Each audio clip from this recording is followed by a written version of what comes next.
Yes, guys, welcome back to the Irish Hotspur with your boys Dave and Jack as we bring you the build-up to tonight's massive FA Cup game against Man City, as of course we welcome them down to N17, the greatest place on planet Earth, and I am pumped. Hopefully all you guys out there are pumped as well. Some would argue our biggest game of the season. Jack, how are you, my man? Doing all right, Dave. I went on a nice Richie run this morning, sort of like a nice sort of misty, not too hard of a rain. Did some sort of shadow boxing with sort of pep, while doing it as well, on my run, and also kind of undid all of that hard work with sort of a tasty treat of McDonald's, after the end of it. So I kind of undid all of that good work and sort of waking up early and everything. But yeah, Dave was in my Richie mindset, envisioning Richie goals, and shadow boxing pep as well. Yeah, it was a good morning. Feeling good. Hopefully you won, Jack. Hopefully you knocked him out in that shadow boxing, imitating Rocky on the famous steps, man. Absolutely love that. As you can see, Jacko, well, hopefully Jack has a jig stick, for Charleston doesn't score. We all know who to blame today for that. Fair. Because the last few you didn't do it. He's been banging them in, Jacko. No. But of course, as you can see, we are joined by the great Sonny as well. From Sonny Talk Spurs. Sonny, how are you keeping, sir? I was saying before, it's been a busy day at Talksport where I work. Honestly, the Jurgen Klopp news has taken over. But, good that the limelight isn't on Spurs just yet. Pressure's not on until later this evening. So I'm hoping, good start to the weekend with that news. A win for the mighty Spurs tonight. And, Saturday and Sunday will be an absolute delight.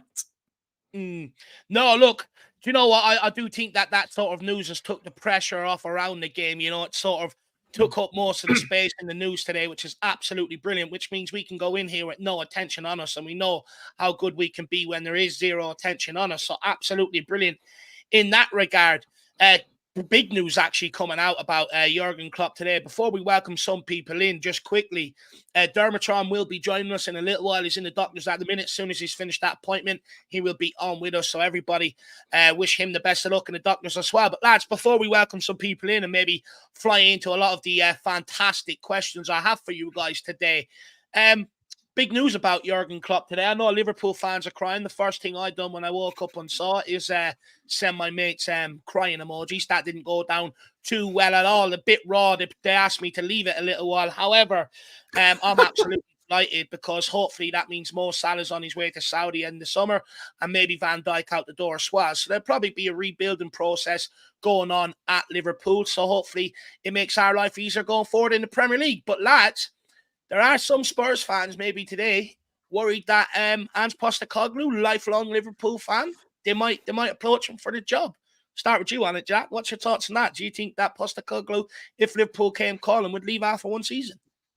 I mean, there's so many things that pretty much deny that from ever happening. One of them would be Daniel Levy. I think, you have to realize that Daniel Levy is a tough, shrewd negotiator. And when he likes something and when he has something at his club, he will hold on to it very dearly and very tightly.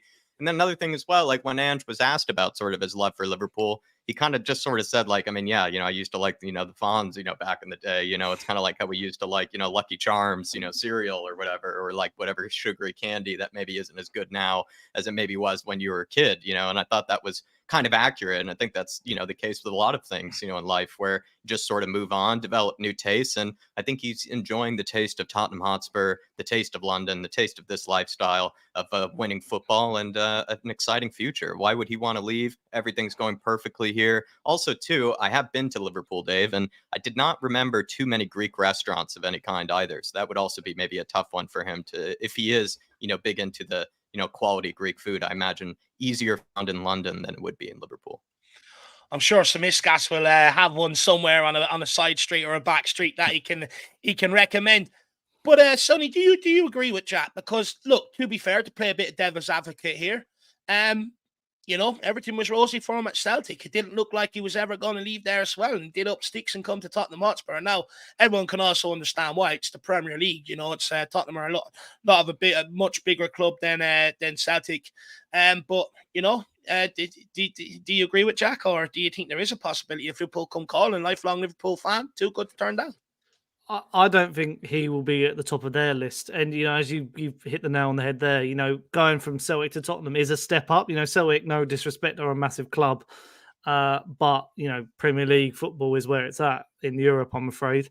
And yeah, when it comes to like Liverpool, I think they'll look at other options. I'm thinking, Xabi Alonso, Roberto De Zerbi, someone who then again could take another step up. Whereas, Ange Postecoglou, it's all set at him at Tottenham now. We're only not even a year into his tenure.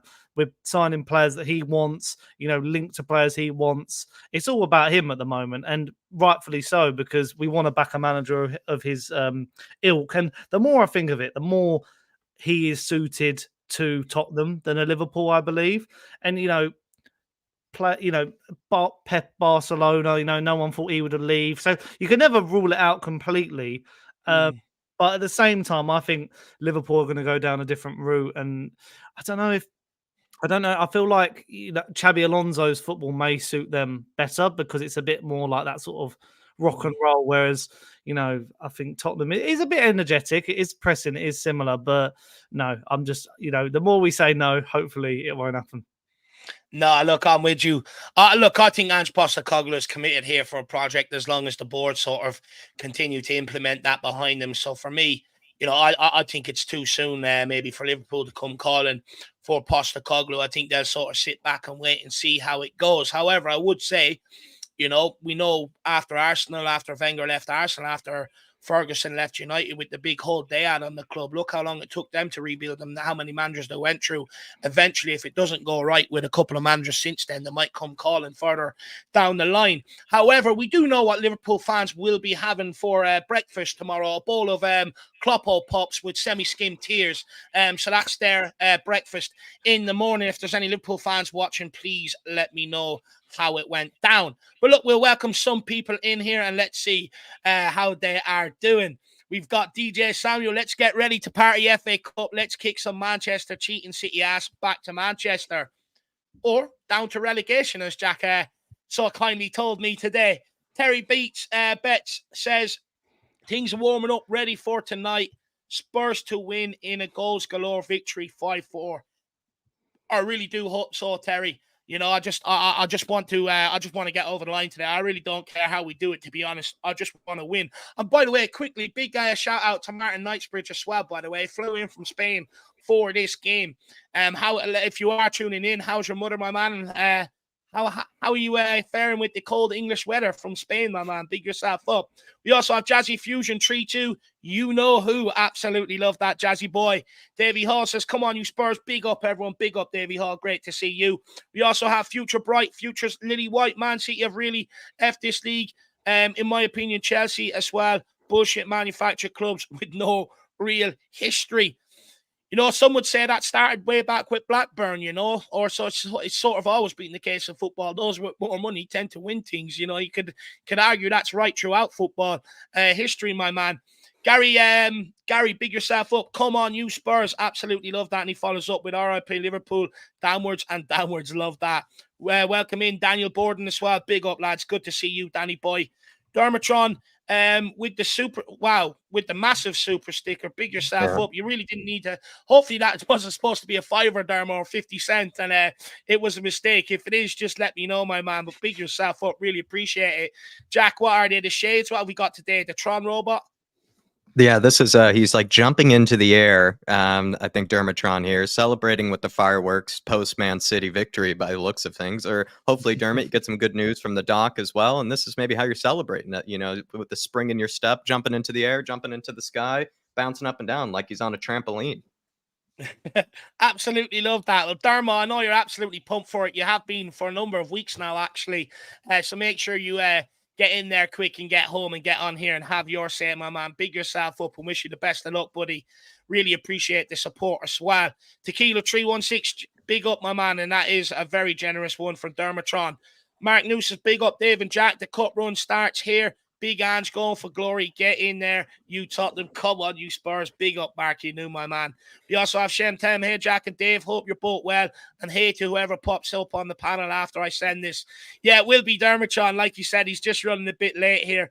And really appreciate, the drink as well, Dermo. I really do appreciate that. I don't drink, but, I can definitely get in some nice Volvic strawberry or watermelon flavored water. Big yourself up, my man. And big up, Shen Tam. We also have the regular says, come on, you Spurs. Can't wait to be in that rocking atmosphere tonight. Well, the regular, you go and enjoy yourself, my man. Make sure you get plenty of footage and send it over to me. I always love seeing the atmosphere and around the game and stuff like that. Really do hope you enjoy yourself. I am jealous, and I'm not going to lie. It's a big game tonight. Hopefully we get the win for you, my man. Yeah, Foggy Foams says, big up, everyone. It's Friday night game. Definitely sure the boys are up for the fight. Well, Pedro Porro, if anyone goes and reads his latest words, he is definitely raring to go for this game. Also, Lisa, big up, guys, from Cancun. Come on, you Spurs, 3-2. Cancun in Mexico. Supposed to be a very nice spot to vacate. So hopefully you're enjoying yourself out there. Warrior without a master. Come on, you Spurs. Great to see you in the building. Poo says thoughts and prayers. Sorry, Phil P says thoughts and prayers to Liverpool fans everywhere. Sorry for your loss. Woo! Big up, Phil P. Good to see you in the building. Johnny Mannix, game day, 2-0 win, and the Spurs go marching on. I really do hope so. Donovan Oosterreicher probably at the gym taking time out to put in a message, says, if you want to be the best, you have to beat the best. Reporting love from the Ironheart Gym, Venom, BC, Canada, 2-0. Tottenham, come on, you Spurs. Absolutely love that. Donovan checking in, very regimented with the, very efficient with the words, I must say, Donovan. Get that workout done and get home and sit back and relax for the big game tonight. Adiz Ahmed says, good evening, guys. I'm going 2-0 Spurs. Come on, you Spurs. Absolutely love that. We also have Tony Austin. Good to see you, Tony Austin. It's been a while, sir. Another nervy day tonight. I will take some chocolate with me. Yeah, look, plenty of chocolate is what I would say. You know, it can... I know it's not good for you, but it is nice. It is actually, I have a weak spot for chocolate. I'm not going to lie. Although, you know, they do make it hard on me because lately they have brought out a white chocolate Ferrero Rocher bar. So, and a Milky Bar mini eggs bar as well, combining the two. So they make it hard on me on my diet. But big up, Tony Austin. Chocolate is good, sir. Callum Roach, Alonso is nailed on. Yeah, it looks like it at that point, my man. Derek Hutchinson, big up Dave Jack, Sonny 3-2 Spurs tonight. Come on, you Spurs. I love that. We also have DJ Samuel with the super sticker. Jack, yes, Dave. What's he doing? Bouncing up and down? Yes, this one. He's actually doing more of a 360 sort of kind of motion. And maybe he's a hippo. Yeah, it's like a rhinoceros or a hippo, and he's just sort of twirling around, you know, doing a bit of a 360 at the moment. So don't blame him at all. It's you know, the stream is on, pre-match build-up. He's just getting pumped, Dave, and he can't stay still. No, absolutely love that. Whatever you do. To be fair, actually, quick point. When was the last time someone seen me have a fizzy drink on stream? Well, this is my first one in ages, and it's got me absolutely hyped up. Don't worry, tomorrow I will be back on the Volvic water. But DJ Samuel, that as soon as I seen the spinning chair, it reminds me of Dexter Laboratory. If anyone watched that when they were younger, all these screens and everything else. Might get you to do VAR tonight, DJ. Can't do any worse. Hey, big yourself up, sir, man, from North London. And you going to the game though? Let me know, brother. Big yourself up. K32. Hello, all from Ireland. Actually, a nice weather Ireland today. The storm seems to have passed a little, so hopefully my internet improves because yesterday it was shocking. Hope everyone is well, feeling confident for tonight. Come on, you Spurs. Big up, K32. We'll welcome a few more in and we will crack on. Paul G, good afternoon, chats. Come on, you Spurs. Great to see you, sir. We also have Mark Cook. Hello to Big Dave, Super Jack, and Slick Sonny. Big yourself up, Mr. Cook. I've never been called Slick. Well, I take it, lad. I take the compliment. Yeah. Look, I would say the cap does go with the jersey, so maybe that's where the slick comes from. Norman Stanley Fletcher, all three possible results are more than practical. It's so hard to call. Could come down to discipline or dreaded. If it comes down to VAR, I'm going to lose my crap. I hate it. I hate it. I have a bit of a problem with the competition. You know, with VAR, it's brought in to make the game fairer. But then half the competition is played without VAR, and half of it is. How's that fairness right across the board? Hypocrisy at its finest. James Flower, big up, boys. I'm going 3-1. Good to see you in the building, Jamesy boy. Hopefully you're keeping well. We have Tony in with a question. With Klopp leaving, Pep getting relegated, and Arsenal famous for being bottle jobs. Are we now favourites for the league next season? Look, I'll wait and see what we do over the summer, and we'll wait and see how hard Man City get hit with sanctions, whether it's all, you know, looking tough with no actually sort of actions behind it, or whether they do actually show us some action and do something with Man City. If they do, you would have to say it. But we'll wait till the summer for that talk. Let's get tonight over the way first. Tony, welcome in, Nathan Black as well. It's game day. That it is, my man. I'm absolutely buzzing. I'm buzzing since last night, to be fair. P-Dubs, what's up, boys? 2-0. We're going to effing do them today. Oh, I really do hope so, my man. I really do hope so. I really want to get into the next round. We take City out. We're in a real good chance. Mark says easy win against our easiest opposition. We also have Matthew Breaker. I don't have ESPN Plus, so I'll be watching the watch along with you guys today. Big up, Matthew Breaker. Really appreciate that. Hopefully our commentary does do it justice. Look, speak to someone in the stream. Someone might be able to sort you out with something. I can't, but, you know, we have many great people in the community, so someone might be able to tell you where to catch the game. Mark P says, can't wait for tonight, taking my 2 sons. Come on, you Spurs.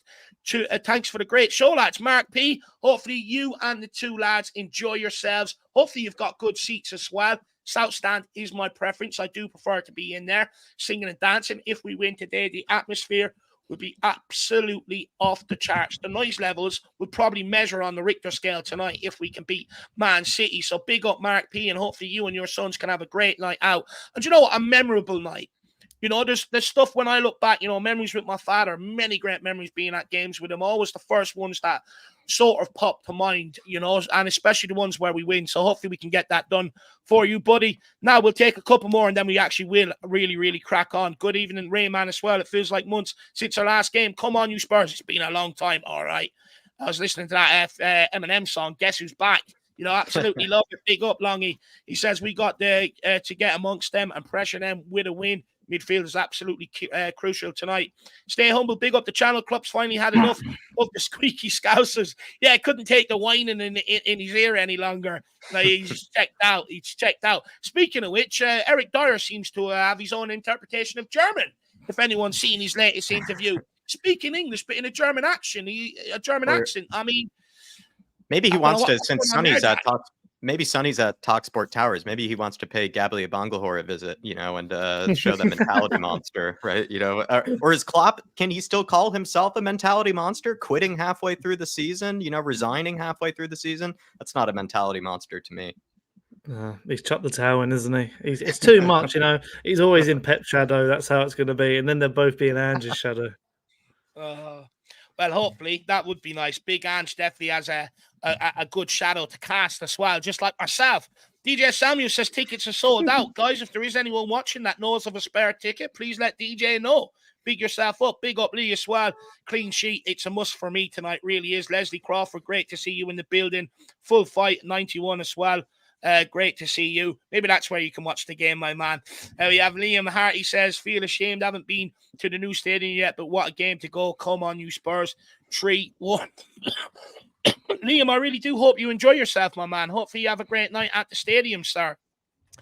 Don't be ashamed. Look, it's not the cheapest, especially if you don't live in the UK or living around London. It's not the cheapest, so do not be ashamed at all. There's a cost of living crisis going on, my man. Big up, Big Pants as well. Also, we have Neil Thomas. Evening, guys. The cheeks are starting to twitch now. Great show, as always. It's just a tweet, just the cheeks. Neil, good to see you in the building. Regular gamer, belated greetings. A regular gamer, belated greetings. Good to see you. And then Brandon S as well. Yes, let us know how to watch ESPN Plus. Stops the US guys. I listen to you all while watching it on silent. Big up, Brandon G. Really appreciate that. And then we have Tekken sneaking in here. Big up, guys. Going to the game tonight. Let's hope we can do it. Here's a touch of Champions League about it under the lights. There definitely is, you know, big nights under the lights. This is what we all live for. Should be no nerves going into today's game. You know, this is what we get out of bed for. This is why we speak about Spurs, follow Spurs all summer long, all throughout the season, for big nights like this. So let's rock up and believe, you know, going off this season, we're a match for anybody. So let's believe. Now, let's just quickly tell everybody everything they need to know, give them the injury news, and then we're going to crack on and get the 2 boys involved. So, of course, we are playing at the greatest stadium in world football. That is the Tottenham Hotspur Stadium, with a Formula 1 track now underneath, which is open in February. Let me know if any of you guys are going for that experience. Kickoff is at 8 p.m. tonight, as Tekken was saying, under the lights. Referee is Paul Tierney. In the VAR room, Tim Robinson. So if there is anybody out there that has stats or can remember feeling aggrieved by any of them over the past season or 2, please put it in the chat and let me know. And guys, this took a bit of digging, so hopefully this helps everybody out. But in the UK, you can watch the game on ITV1. In Ireland, you can watch it on Premier Sports 1. In the USA, it is on ESPN Plus. In Canada, it is on the Sports Network. And in Australia, it is on Paramount Plus. So that's where everyone needs to be looking for the game tonight. I'll leave that up there just for 5 more seconds. 4, 3, 2, 1. If you need to go back and get the names, just simply rewind it back a little bit. Drag that red icon back across the screen. Now, injury news for you guys. Of course, Son out at the Asian Cup, doing very, very well, and I hope he bloody wins it.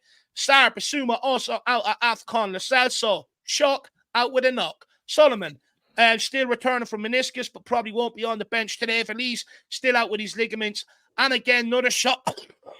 I can't believe I'm saying this, but Session apparently is back in rehab. Rehab for what? I just don't understand. And then Man City, Haaland, not back to full fitness yet. And Akanji also missing as well. Didn't take any part in their warm weather training camp. So that's everything everybody needs to know there in that regard going into tonight's game. Jacko, let's kick it off, my man. Tottenham really couldn't have asked for a tougher fourth round draw. How do you think we'll get on tonight? There's, of course, nerves because it's Man City, but ultimately this is one of the big teams that Spurs luckily have somehow put in, like I've said 1,000 times, our best ever performances at times. Like when we have been even in the dumps of situations where we have very few players to pick from, or there's pretty much all the cards are stacked against us. I've seen so many players pull off absolute worldies of sort of performances. I've seen Eric Dyer masterclasses, Oliver Skip masterclasses, Jaffa Tanganga masterclasses, like you name it. Anybody's had a good game against Man City before for Spurs, and you just hope that that trend just sort of continues. And it's a thing, right, in sports and just in general, where there are bogey teams, there are teams that for some reason, you know, they just sort of struggle to come up against, no matter, even if it's an entirely different squad, different manager, different tactics. Even in the last match, right? We had an Emerson Royale, masterclass, with Ben Davies in the back line. We even see an Emerson Royale score in a previous fixture, I believe, or another one in the past against this team. It's just, we've seen so many good performances from Spurs against Man City. I just hope that we can continue that trend tonight. And at home as well, I think that's going to give a massive boost Friday night. Hopefully people are enjoying the Volvic waters or on the beers as well, Dave, and are getting really pumped up for this game. It's going to be a massive one, probably one of the biggest games of the season, if not the biggest game of the season. With all that in mind, you just hope then that the players can, sort of use all that energy, use all that momentum, and be able to overwhelm City and perhaps come out the gates really strong, come out the gates really fast. And yeah, like I said, maybe overwhelm them straight away and maybe cruise from there. But I don't expect it to be a cruising type performance. Like, these are two top level teams that also have probably some of the most dangerous attacks in the league, even without Sonny. And I know we'll get into that later, but I see this being an exciting game, maybe even potentially one of the matches of the season, sort of regardless of, Premier League, FA Cup, whatever. Could really be one of the best games of the year. I really do hope so. I think it'll definitely be a great watch tonight. But Jack, looking at the draw, the way it patterned out, I mean, is there part of you that maybe feels it was a hot ball system in place? We don't have Yaya Toure anymore, unfortunately, to help us out with the draw. He was very kind to us in the Champions League and others in the past. But yeah, I mean, I'm a little disappointed because, there were some easier sort of squads that we could have, been able to come up against. But Spurs, we've struggled against, the Coventries and stuff and whatnot of the world. Like, it almost is as if, like, we put in a better performance against teams like Man City than we would against the Coventry. So I might just say that this is, in a weird way, a team that I don't know if I'm probably more nervous against City, but it's just always those sort of teams that we're expected to beat in these cup competitions. We never do. But then the teams that maybe we aren't expected to be, perhaps we do get over the line against. So I'm going to sort of stick with that logic on it. But yeah, Dave, I wish there was a Yaya Toure sort of helping us out with the weighted ball or the hot ball, like you say there. Unfortunately, it was Gary Mabbitt, and but look, he did say you have to beat the best to be the best, didn't he? So let's see how we get on. We'll head down to Sunny now in just 1 second. Paddy Harner, afternoon, gents. Looking forward in seeing Lolo and Matters playing in the midfield for the first time. Absolutely buzzing for that, my man.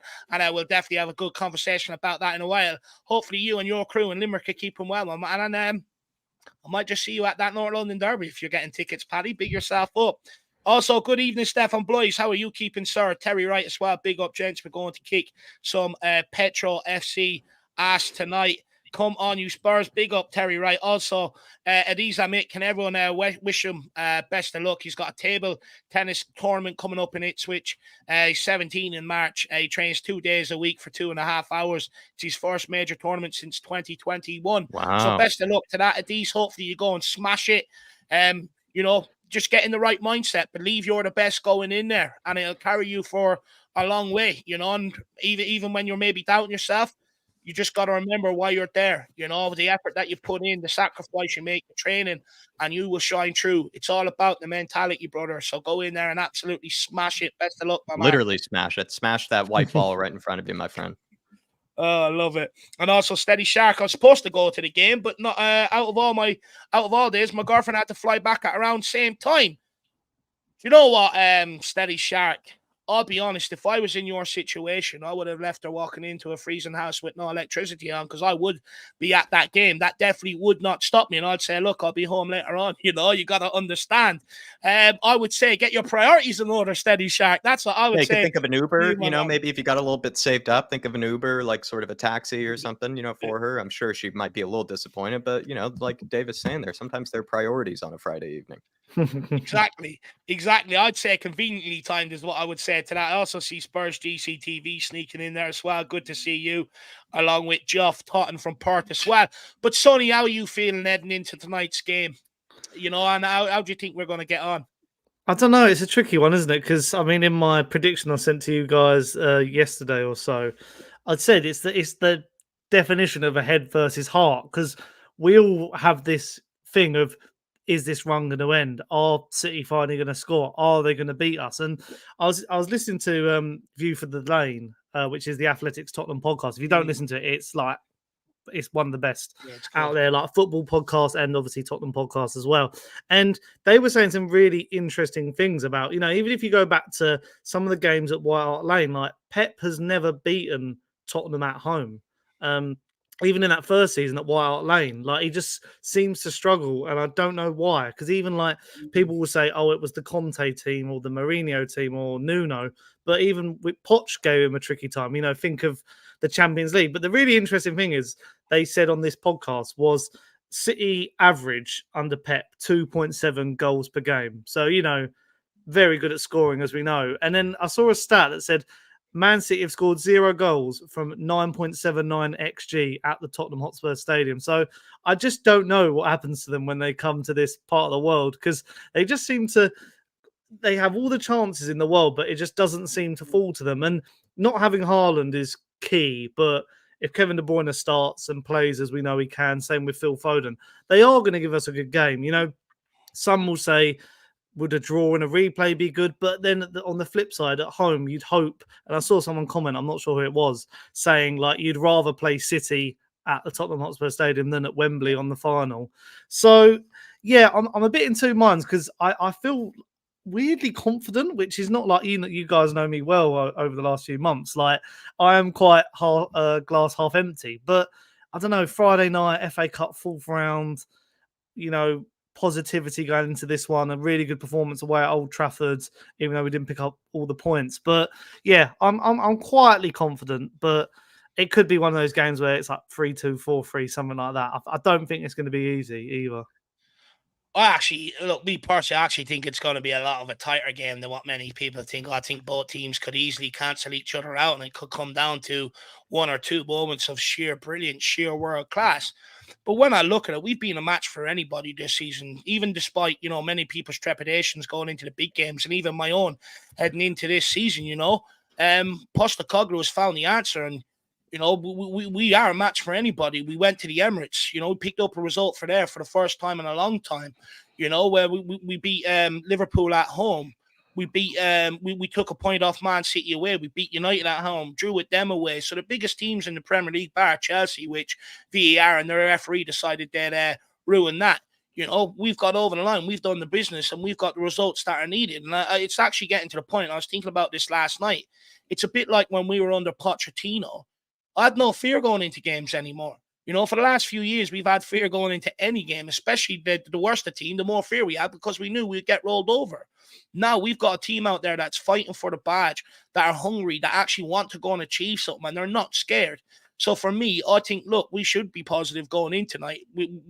How will it pan out? I don't know. But at the end of the day, we have a better chance going in tonight than what we have in most years gone by. So let's believe in the team and let's see how we can get over the line tonight. Big up, Mark Cook as well. Great show, lads. Amazing content. Come on, you Spurs. Big up, Mark Cook. Really appreciate that, buddy. Really appreciate the support. Now, guys, more talking points to come, but I did forget to do a tiny bit of housekeeping. Good to see you in, Jimbo. Good to see you in. I know he's absolutely pumped for today. He's up late watching content last night. A few late comments from Jimbo. Big yourself up, sir. Really appreciate it. He didn't sleep. He's so excited. But, guys, just a bit of housekeeping. A lot of work has gone into the channel this week. I really appreciate all of your guys' kind comments, likes, and everything else. It really helps keep me going. It boosts my ego. You know, I need that little sometimes. You know, Dave, you're doing a great job just to keep me going and stuff like that. So appreciate that. But look, the like game, it needs to improve. If we want more people to enjoy this content, we want to grow this community, we have to smash that like button, because basically what it does, it helps push it out to many people across the YouTube algorithm. And if you want your boys to be king of that and you want Tottenham to be king of the algorithm, help your boys out. Smash that like button. Also, feel free. I know you're all in group chats and everything else with fellow Spurs fans. Share the word of the prophet of the Irish Hotspur as well. That'd be brilliant. And I've got a load of talking points. I do spend hours putting them together the day before. However, sometimes I miss things. So if there is stuff you want us to talk about, get them in the comment section. But if you really do want to support and you are enjoying it and you want to support it, why not make it a super chat as we go along? But look, we'll go to you on this one first, Sonny. I mean, if we do progress tonight, we have to be considered one of the favourites. Bear in mind, you know, we would have knocked out last year's winners. Arsenal are already gone. Chelsea and Aston Villa are playing each other in this round, so that means one of them will be eliminated. So do you think that makes us one of the favourites then if we can get by tonight? I think it is a process of elimination, because when you look at the other clubs nearer the top of the Premier League, they've got more going on in the sense of City want the league and City want the Champions League. Liverpool now, with the Klopp news, will probably want to go for the Europa League, the league, and obviously the Carabao Cup because they're in the final. Chelsea have got to improve their form in the Premier League still, and they're in a Carabao Cup final. And with us, it's sort of top four, which, you know, it's still there to be contested. It's not guaranteed. I'm confident that, you know, with all the players returning from internationals and injury, we're a real possibility of getting it. I'm quite confident now. So with this FA Cup, you know, it's not many games after this. So you think if we put a good performance in tonight, see how we get in the draw, you know, even like the likes of West Ham were knocked out by Bristol City.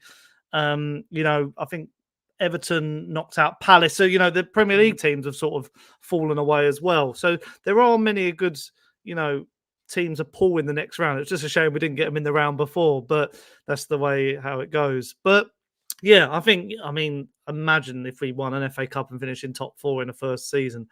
I don't want to get too far ahead of myself, but that's a question that I feel like I'd like to open to the chat. If you could take one or the other now, say top four or the trophy, like, because I personally, if we won that FA Cup and we finished fifth or sixth, I wouldn't begrudge playing in the Europa League, because I feel like that's a respectable tournament. And I don't know if winning the FA Cup gets you into the Europa League anyway. I'm not really sure. It confuses me how it works nowadays with all this.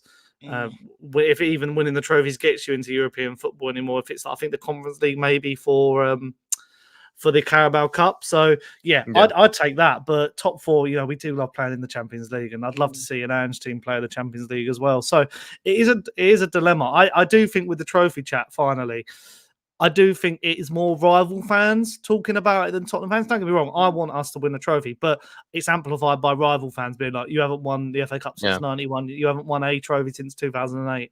So yeah, but I mean, looking from the comments, it seems like FA Cup is FA Cup is the. I think they're just saying both is what they're saying, Sonny, to you. That's the classic answer here on this channel. Why not win it all? But it is a valid question. It is a valid question, and I've maybe just quickly to answer it. I just think winning a cup is easier said than done, right? Like, even if we beat Man City, let's say, there's still plenty more games afterwards that we would have to get past, still plenty more challenges. And you never know what sort of forks in the road come up, what sort of obstacles, other injuries, suspensions, whatever it might be, fixture congestion, these sort of things. And it can all lead to, and also these games, sometimes you'll have teams that will be performing far better in a cup competition than they're actually doing in their own respective leagues sometimes. And there's that sort of thing as well. So it's almost easier said than done. But I personally would rather just get the monkey up our back, grab a trophy as quickly as possible. Yeah, true. Do you know what? I just think if we can get that trophy off our back, lads, you know, I think it'd open up the possibility for us to keep going and keep putting them in the cabinet after that. It's just about getting that one off the bat because it's been so long, because there's a big stigma around it. Anytime we have made the occasion, it almost overawes the occasion. You know, even from a Spurs fans, you know, we're all, oh, can we get our first one in so long? So for me, it's just about getting that off the back. And I think the rest will follow.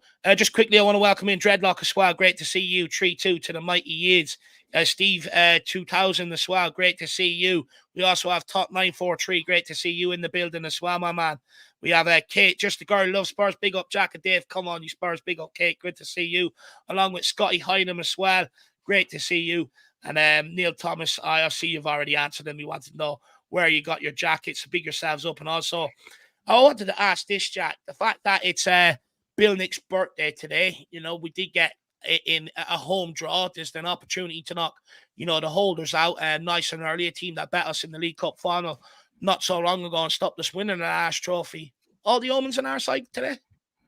I mean, do you'd like to think that that's somehow playing in people's minds or some of the players' minds, or maybe something that even Ange maybe can find a way to sort of maybe use as positive energy of some sort. I actually maybe would say more towards the club. Like, I think the club in the past have not always been, you know, maybe the most sort of kind of, I don't know what the right word is, but maybe the most respectful or the most outgoing when it comes to representing Bill Nick and what he's done for this club. So I kind of wish maybe, I hope, let's say, that the club maybe have something somewhat special or something kind of unique maybe to celebrate, as well as sort of honor, you know, his legacy here. So, and maybe that could kick the players on or kick some of the atmosphere, you know, going in case it goes a bit dead or whatever it might be. But yeah, Dave, I think maybe more to spin that on Bill Nick's birthday. Like, I feel like I hope the club have something planned that's special.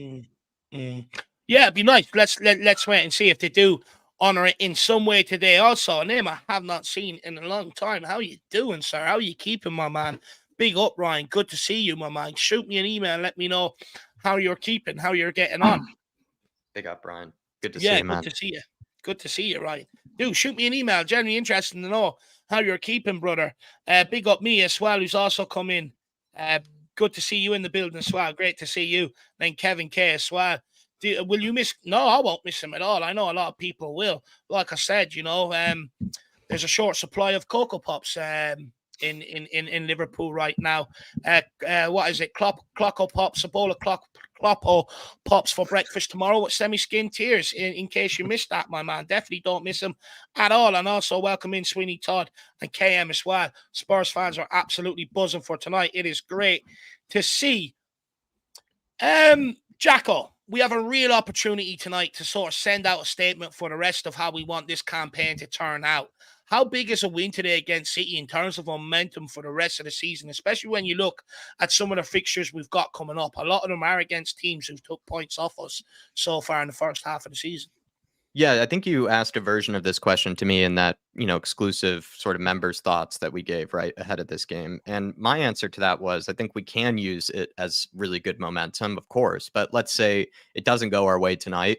I actually feel like it wouldn't be as damaging to our momentum as some might think. That's only because we have so many players that are returning back from injury that have sort of just been watching from the sidelines this entire season. And knowing what that can do to a player, it can usually make them desperate, right, to have some sort of impact, some sort of influence on the campaign, because they've just been sitting unable to do anything, unable to contribute at all. And even if they see that the rest of the squad might be a bit down, or some players are tired and starting to really feel kind of the legs of, you know, what is a long campaign and a long season, when you've been out for so long, like, you do come in with that sort of fresh enthusiasm, that fresh sort of energy. So I actually feel like in case it doesn't go our way tonight, I see some players sort of picking each other up. Like James Madison's one of the captains, for example, picking them up. Sonny, who's not even going to be there for this game, once he comes back from the Asian Cup, you could see him, you know, maybe if he needs to, you know, putting his arm around some of the players, getting them focused once again. And same thing with other players like Solomon returning back from injury eventually, and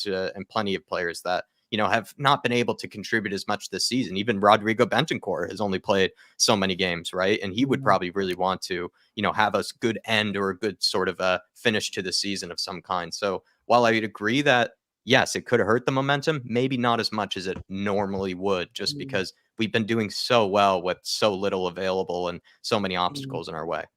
Do you know what? I sort of agree with you. I think it sort of maybe kill a bit of enthusiasm in the Spurs fan base, despite having the league to go for. We know how much us Spurs fans love a cup, love a good cup run. It's been in our DNA, and that stretches way beyond any of our lifespans as well.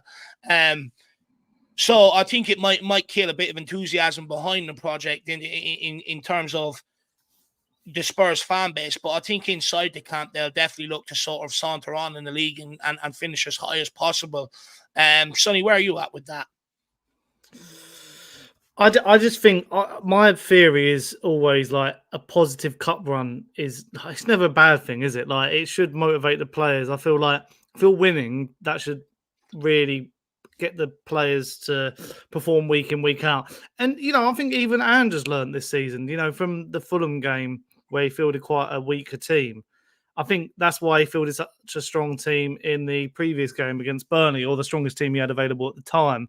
But yeah, we know how much this competition means. We were, and I'd like to think we still are, a successful FA Cup team. We've won so many cups, especially when the year ended in one. So, I just want us to go back to because especially nowadays when the cup competitions are treated as the big teams do take them seriously. I hope the Tottenham take it seriously as well. And you have to take it seriously when you're playing a team like Manchester City. So I just want to have a performance again and Tottenham have done it a lot this season, where you, even if you do lose, you reflect on it and go, they put their hearts and souls, blood, sweat and tears, all the cliches into that.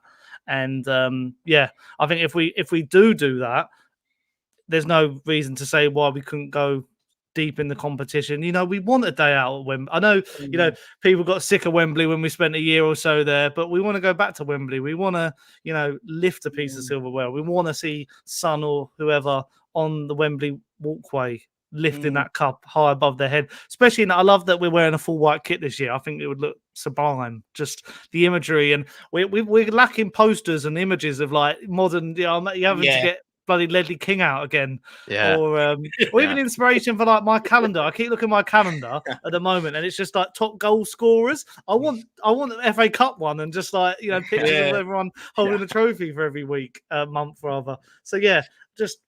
I sound like a stuck record, and I'm echoing what probably everyone in this chat is thinking right now. We just want something. We want a bit of silverware. We want, I've only seen one trophy in my lifetime, and I'm now 27 this year in October, so it's getting a bit sick.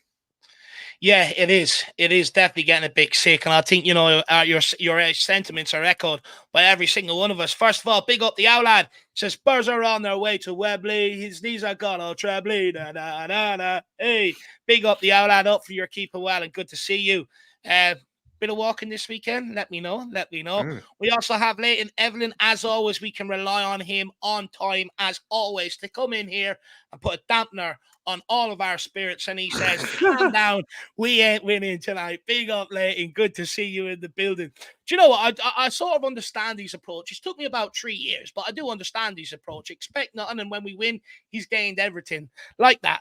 Big up, Leighton. Good to see you in the building, sir. By the way, you're always sort of coming in and stuff, but when are you going to come on and have a chat with us, my man? Good to see you in the building. And then Ryan Trestin, really appreciate the support, brother. Says, big up, Dave and Jack. Question, how far can we go if we beat Man City, and what do you all think our transfer spending? My opinion is that it's a 6 out of 10. Jacko, do you want to go first on this, and then we'll go Sonny, and then yours truly will go last? Sure. I don't want to take up both parts, so maybe I'll just sort of answer the first one there with how far do I think we can go. I said this earlier to Sonny, in case you missed it, Ryan. If we get past Man City tonight, I still think there's plenty more challenges along the way. Even though Man City are probably the toughest team that you could come across in this competition, it's just that other teams will pick up momentum, seeing that maybe teams like Man City are all of a sudden out of the competition. Maybe feels like it's a bit more up for grabs for other sides. You also find too that there will be teams that perform far better in a certain competition versus another, just due to luck or momentum, all those sort of kind of things, or even desperation, right? Where maybe a team's season is kind of already done and over, not much really to play for. And then if you're still finding yourself in a cup, might as well give it a good go and give it a challenge. So I still expect that Spurs will have plenty of tough games after this if we do get past Man City tonight. That being said, though, I mean, if we get past them, I would be expecting semifinals. I mean, I really would be. I'd hope that we get it that far. I hope we can get deep into this competition. And once you get to the semifinals, you never really know what happens from there, and just ends up being, just in sort of the hands of the football gods, I guess, after that, and the hands of Ange Postecoglou, Ryan. But yeah, Man City, probably the toughest team you can come across in this competition. Would be a huge scalp, a huge sort of a giant killing if we were to take them out of this. And Klopp tears, or not Klopp tears, Pep tears, almost taste as good as Klopp tears, Ryan Trestane. So let's hope we get past him. Big up, Ryan. Let us know in the comments, whether you agree or disagree with Jack on that. And Sonny, do you want to take the second part? What do you think of our transfer spending? His opinion is that it's a 6 out of 10. I wanted to take that part, so I'm glad Jack took the first part. I think that's really, I think that's really way off the mark. I think our transfer spending has been good, considering that we're of, I think, 4 or 5 clubs who have actually spent money. And when I say spent money, those clubs have spent, City has spent 15 odd million on an unknown player from River Plate, and then Sheffield United and teams like that have spent pennies on some signings. The fact that we brought in a centre back to cover us for years to come in January for a cut price fee and beat Bayern Munich to it, I think already puts it in a really good, I'd put it at an 8. And then with Timo Werner, who to me, on reflection now, at first I was a bit perplexed about it. It made sense because covers in an area we need for a loan that's, if he works out, we trigger a 70 million euro release clause, which is nothing in the modern market. And if he isn't good, we go again. We're still looking at Antonio Nusa. That news doesn't seem to die down. We're still looking at midfielders, even though personally I don't think Conor Gallagher is the answer, because I've done plenty of videos on my channel about that. But yeah, I feel like we've been quite busy for a January transfer window where Spurs, well, until recent years, with Kulusevski and Bentancur, Pedro Porro, we're not traditionally quite active in this window at the time of year. So I actually think, I'd go with 8. If we got in a midfielder, it'd probably be a 10 or a 9. But personally, I think we can wait until the summer for that, because we have to shift players to do that. And even at the moment, personally, I'd shift Højbjerg. But at the moment, might as well keep him till summer and cash in. I think you could get an extra 10, 15 million if you waited. So, I think for once, I will give props to Levy and Johan Lang, Scott Munn. I feel like it's a bit more strategic, clever, no panic. We're obviously laying out some sort of good groundwork if we're persuading teams to join us over the mighty Bayern Munich, even if Harry Kane and co are there now. And we even did them dirty because we gave them Eric Dyer. So who's the real winners? That puts it to a 10. So there you go, 10 out of 10. Do you know what? Getting him off the books, getting Reece off the books and that sort of, I think is the... I don't think it's seen as great business by Spurs fans. I think that's more or less overlooked because we're so focused on the incomings, but the outgoings have been absolutely superb this window. Look, Ryan, I'm actually still sort of undecided on Timo Werner, aka Speedo. Look, for me, I absolutely love his song Werner on the dance floor, and I can't wait to rave out to it. But my big concern is how many chances am I going to get to do that? Because he doesn't hit the back of the net that often, and I just hope that we don't come back to Rue, that we didn't get in someone more prolific in that forward line. However, as I alluded to in one of our videos the other day, with 8 days left in the window, what's left to do, check it out. I did say at the end of the day, I can understand why someone like him came through the door. But big up, Ryan. Of course, as always, let us know whether you agree, disagree, and people in the comments also let us know whether you agree or disagree. Just quickly, when Sonny was saying at first I was afraid, I thought he was going to follow up with a bit of Gloria Gaynor. I was petrified. I will survive. Big up, Ryan. Big yourself up, my man. I thought it was coming. I thought it was just on the tip of the tongue there, Sonny. I won't lie. I can belt a good song at karaoke, but I'm doing dry Jan, so usually I need a couple of brewskis in me to get involved Good in for that you. sort of activity. I love it. Love it. Who did I start with first? So we start with you on this one. I think start with that Jack first last time. Sonny, Mm. do you think that Man City will turn up here today with an element of trepidation? Because, it's all about, from a Spurs perspective, us. It's all about how we feel and are we nervous going in. But you think Man City will sort of have fear as well? Because they've got an absolute terrible record at Tottenham Hotspur Stadium. 5 visits to the best stadium on planet Earth, and they're yet to win a game or score a goal. So do you think do you think we should just look to capitalize on their nerves, and do you think they will be nervous? I think they will. Pep Guardiola even said, everyone's made it into a bit of a meme, that whole interview where it was like, you've won a treble, what now? And he was like, score a goal against the Spurs. I feel like there is that, and as long as there's a storyline that, especially the media are going to run away with it, it's going to be a thing. And they footballers, squad members, staff, the managers, they will be thinking about it because they see it all the time. I also think with City as well, they've still got a lot to think about. Their Champions League tie, I can't remember who they pulled. I remember it being quite an easier team. I don't know if it was Porto or someone like that. So that's pretty much, manageable. Yeah. But the league is still important for them. And what we got to realise is there's midweek fixtures this week, and they're playing Burnley, which, people will say it's favourable, but, they need to still turn up in these games, get points, close the gap on Liverpool, Arsenal, etc. So, yeah, I still think, and because they want to do 4 in a row, the treble, can they retain some of those trophies? So there is pressure on them, one, to turn up tonight in general and put on a performance. And, they haven't played us.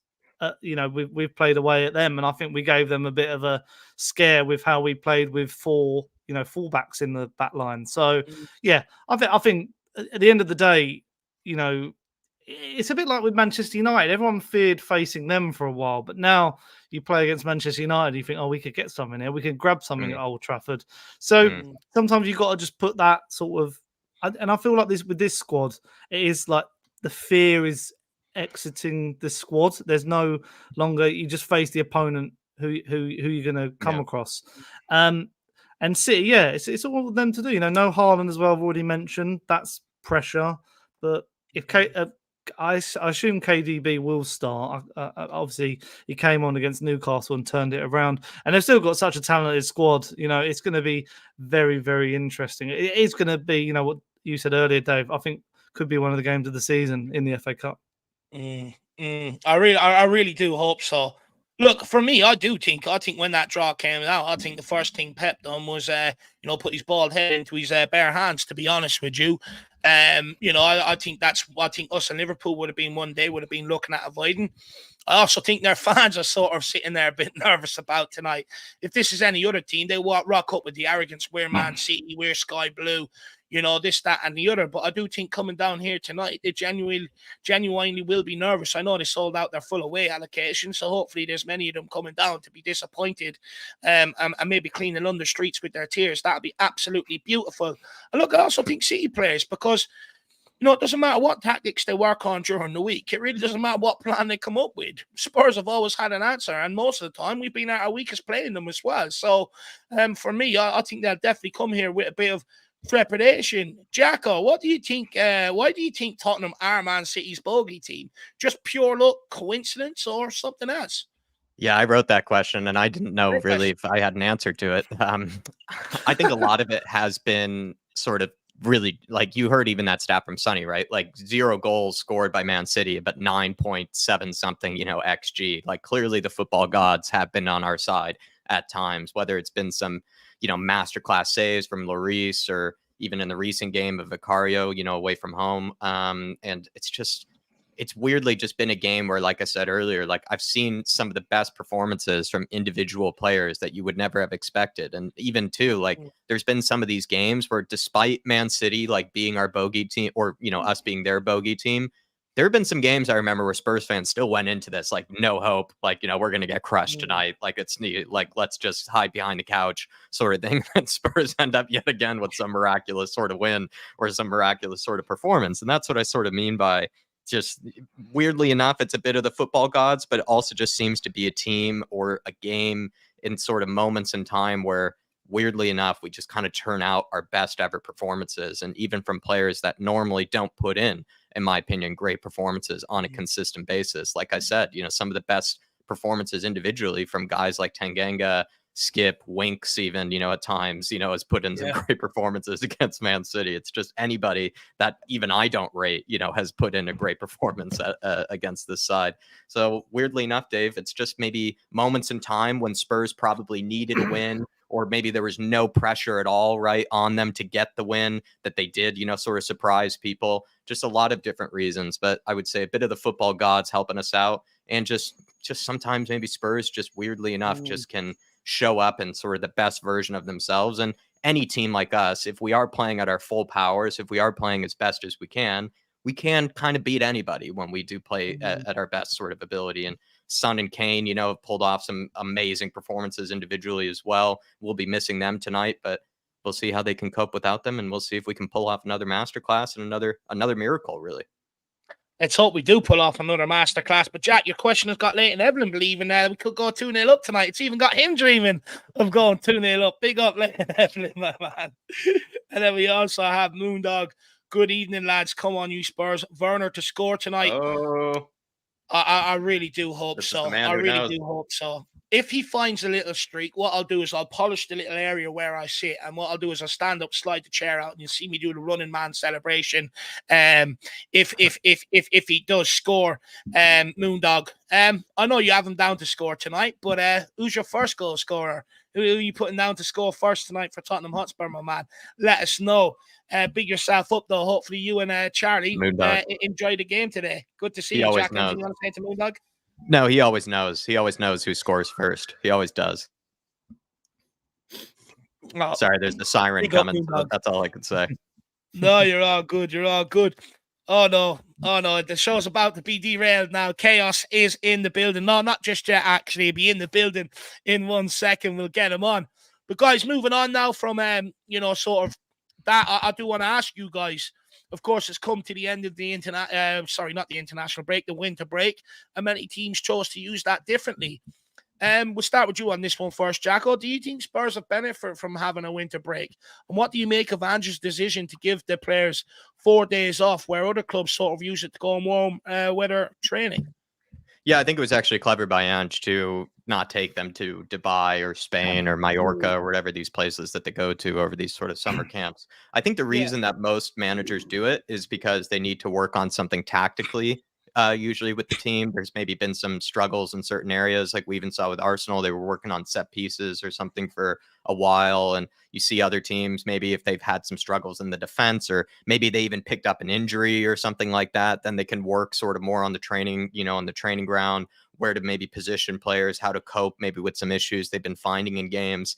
I just don't really know if Spurs really fall in that sort of category this season. Like I said, we've really outperformed expectations despite a lot of the injuries, despite a lot of the setbacks and everything. We have still played our version of Ange ball. We have still played some very, very good football. And for the most part, I would say we're still kind of playing the same way, and we're only going to become a stronger team once again with all these returning players. So maybe it was smart to just give the guys that have given us a lot of good service this season, that have been available for the majority of the season, give them that needed rest, have them sort of take their minds really maybe out of the football and sort of out of the Premier League and all the pressures that come with it, give them some time off, sort of, recuperate, relax, take your mind off things, and, it really can help you come back into sort of your job or whatever with a fresh enthusiasm and sort of fresh, sort of kind of, just stress-free type of a mindset. Guys like Pedro Porro, guys like Vicario, so many players that have played virtually every minute this season really did probably deserve a rest. And guys even like Emerson and Ben Davies, I know he's hurt, Ben Davies, but Emerson and Ben Davies have done a massive service for us this season, and they're probably tired as well and probably needed a little bit of time off too. So that's how I'd see it. Is weirdly, we're not in that category where we're desperate to work on something on the training ground or anything. We're actually desperate just to give these guys a bit of time off and a bit of rest, and maybe we can use that to our advantage. Because he even said they came back from sort of their respective vacations and everything just sort of with a bit of a buzz and a bit of a positive attitude around the training ground. He said that they were even training in a weird way, sort of more intensely. Not that he was telling them to train more intensely. There was just more of like an intense sort of positive attitude around the training ground, he said as well, when they came back from it. So I think it was smart by Ange. I think it might be on mute, Davo. I was going to say, we know what sort of boss Jack would be, as soon as there's pressure or stress on, go and have a little break, alleviate yourself and come back focused. Sonny, are you that type of manager, or do you want to bring them off and work them harder and to get them to whip themselves into shape that way? I mean, where are you at with that winter break and how we used it? I think this squad needed a bit of a reset. There's been every injury under the sun, a sickness bug. Basuma's got malaria. You name it. It's like operation at the Tottenham training ground, Hotspur Way. It's just absolutely just need everyone back fully fit, everyone back from AFCON, everyone back from the Asian Cup. Just been a bit of a nightmare this season. And considering we are where we are, it's just absolutely been fantastic. So yeah, I just feel we've probably done the right thing. Ange will know what he's doing. Yeah. I feel like this warm weather training is sometimes a bit of a, it's only a week, wasn't it? It's not, it's a bit different when you're you're pre-seasoning and all that. So I don't know if it makes too much of a difference. And obviously he knows the team tonight will probably be similar to the one at Man United. There's not too much different. It's just hoping that these last couple of players come back and are raring to go. Do you know what? Just me, I think from a squad point of view, I think, it gave more time for the likes of Solomon and Madison to get back fit. Madison is now back fit. Solomon's back sort of training now as well. It gave Romero and Van de Ven extra time to recover and get in better condition, because for me, when they did play against Man United exploited that early on and got a couple of goals and left it an uphill battle because it took them a while to sort of get going. So I think in that regard, it was good for the squad to have time off as well. Let's not forget there was an illness bug around the camp as well, so it sort of gives players time to get rid of that out of the camp as well and get back fit. And then also the new signings gives Werner and Dragusin more time to settle in, get up to speed, up to date with the tactics and stuff like that. So all around, I think it was probably I do think that Postecoglou probably used it in the right way, and I hope come the back end of the season it will actually show its rewards. I'm hoping that, like with Arsenal, for instance, they went on warm weather training. They haven't had a break from that environment. Last year, they didn't really either, and they ended up crumbling on the weight of expectancy and pressure. And I'm hoping the fact that they didn't have this break and it's just sort of still being relentless spotlight and focus, that will sort of make them tired mentally come the end of a season. And hopefully when the business end comes around, we're still sort of fresh because we've had that time to switch off mentally, relax, and then come back and get on it. So I do hope in the long run it will also have full effect. But let's waste no time. Let's bring him in. He's finally here. It's the one and only Tron. How you keeping, my man? Spurs are on the way to Wembley. See, I'm already getting pumped up for it. Yeah, pumped up for it again. I watched last night on YouTube. I watched all the Tottenham FA Cup final songs back from the 80s, back to 87. Had them on the computer. Chaz and Dave. Spurs win when the year ends in 1. Tottenham, all the greatest hits. And yeah, Man City, who are they? A nobody team. A bunch of cheating Manchester beeps. Are they coming down? We'll knock them out. Not a problem. So it'd be fair to say you're pumped for today then, Dermo? No, I'm not. I'm quite nervous, in fact. We can see that with your phone. It nearly slid out your hands with the sweat in the hand. I have a word to say about you two. You two are the dirtiest minded feckers I've ever met in my life. We all know when you're doing these, we know what you're thinking of. It's a good job I just didn't have anything on the other screen when I was doing it, to be fair. Oh, stop. It's a good job you didn't have that and dodgy open. That's for sure, lad. That's for sure. Big up Rick and Rio, member for 5 months. Season's biggest home game. Can't wait. 3-0. Come on, you Spurs. Jack, we had a little sort of back and forth before we came on live here. You said the same to me as well. You think it's Tottenham's biggest game of the season today? Yeah, to be honest, it is, because sort of FA Cup has always been an opportunity for Spurs. It's that trophy that I think could really, like we said earlier, sort of get the monkey off our back. And also Man City, a team that have always produced really good games with us. Just some of the best sort of spectacles of the year have often been Tottenham versus City. And at home, we usually go into this with a lot of sort of, just buzz and sort of excitement ahead of it. And I could just see just so much sort of hype and momentum and just sort of anticipation going into this game. And that sort of will then mean that there's a lot of pressure and a lot of sort of, it's just going to be an exceptionally intense game. And I hope that we can get over the line, because if we do win this game, then I'd see it as probably one of our biggest triumphs of the season, because beating Man City in a cup competition is no easy feat. I mean, they absolutely dominate these domestic competitions for a reason, because they're very good at winning them, and they have a deep, deep squad with a very good manager who knows how to get over the line. So I see this as probably one of the biggest tests in general for Spurs this season. And if they get over the line here, probably look at it as one of our best wins, no matter really what happens after that. Darmo, would you agree with that? On Jacko, we've already had our conversations around that. I mean, for you, biggest game of the season tonight, and are you nervous? It's not the biggest game of the season. I think Arsenal and London derbies are bigger games than Man City. Yeah, the FA Cup has its occasions, and as an occasion, it's a massive occasion for us tonight. But I wouldn't say it's the biggest game of the season. It's a game that we should win if we're confident enough. And I've said it in my thing, the fans have to be up for this tonight. They have to get behind the players and make it as hostile as possible. So the Man City players are put off by that. And I do feel that everyone's worried about Haaland and De Bruyne. They don't scare me. They're just players. They're a team that plays well. They're a team that doesn't play well.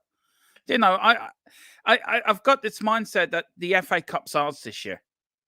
With the names on the cup this year, we can go all the way to Wembley, not to a semi-final, to the final, and win the damn thing. The FA Cup's coming home, and I just feel tonight is going to be another win on that road to Wembley. And you've got to beat the best to be the best.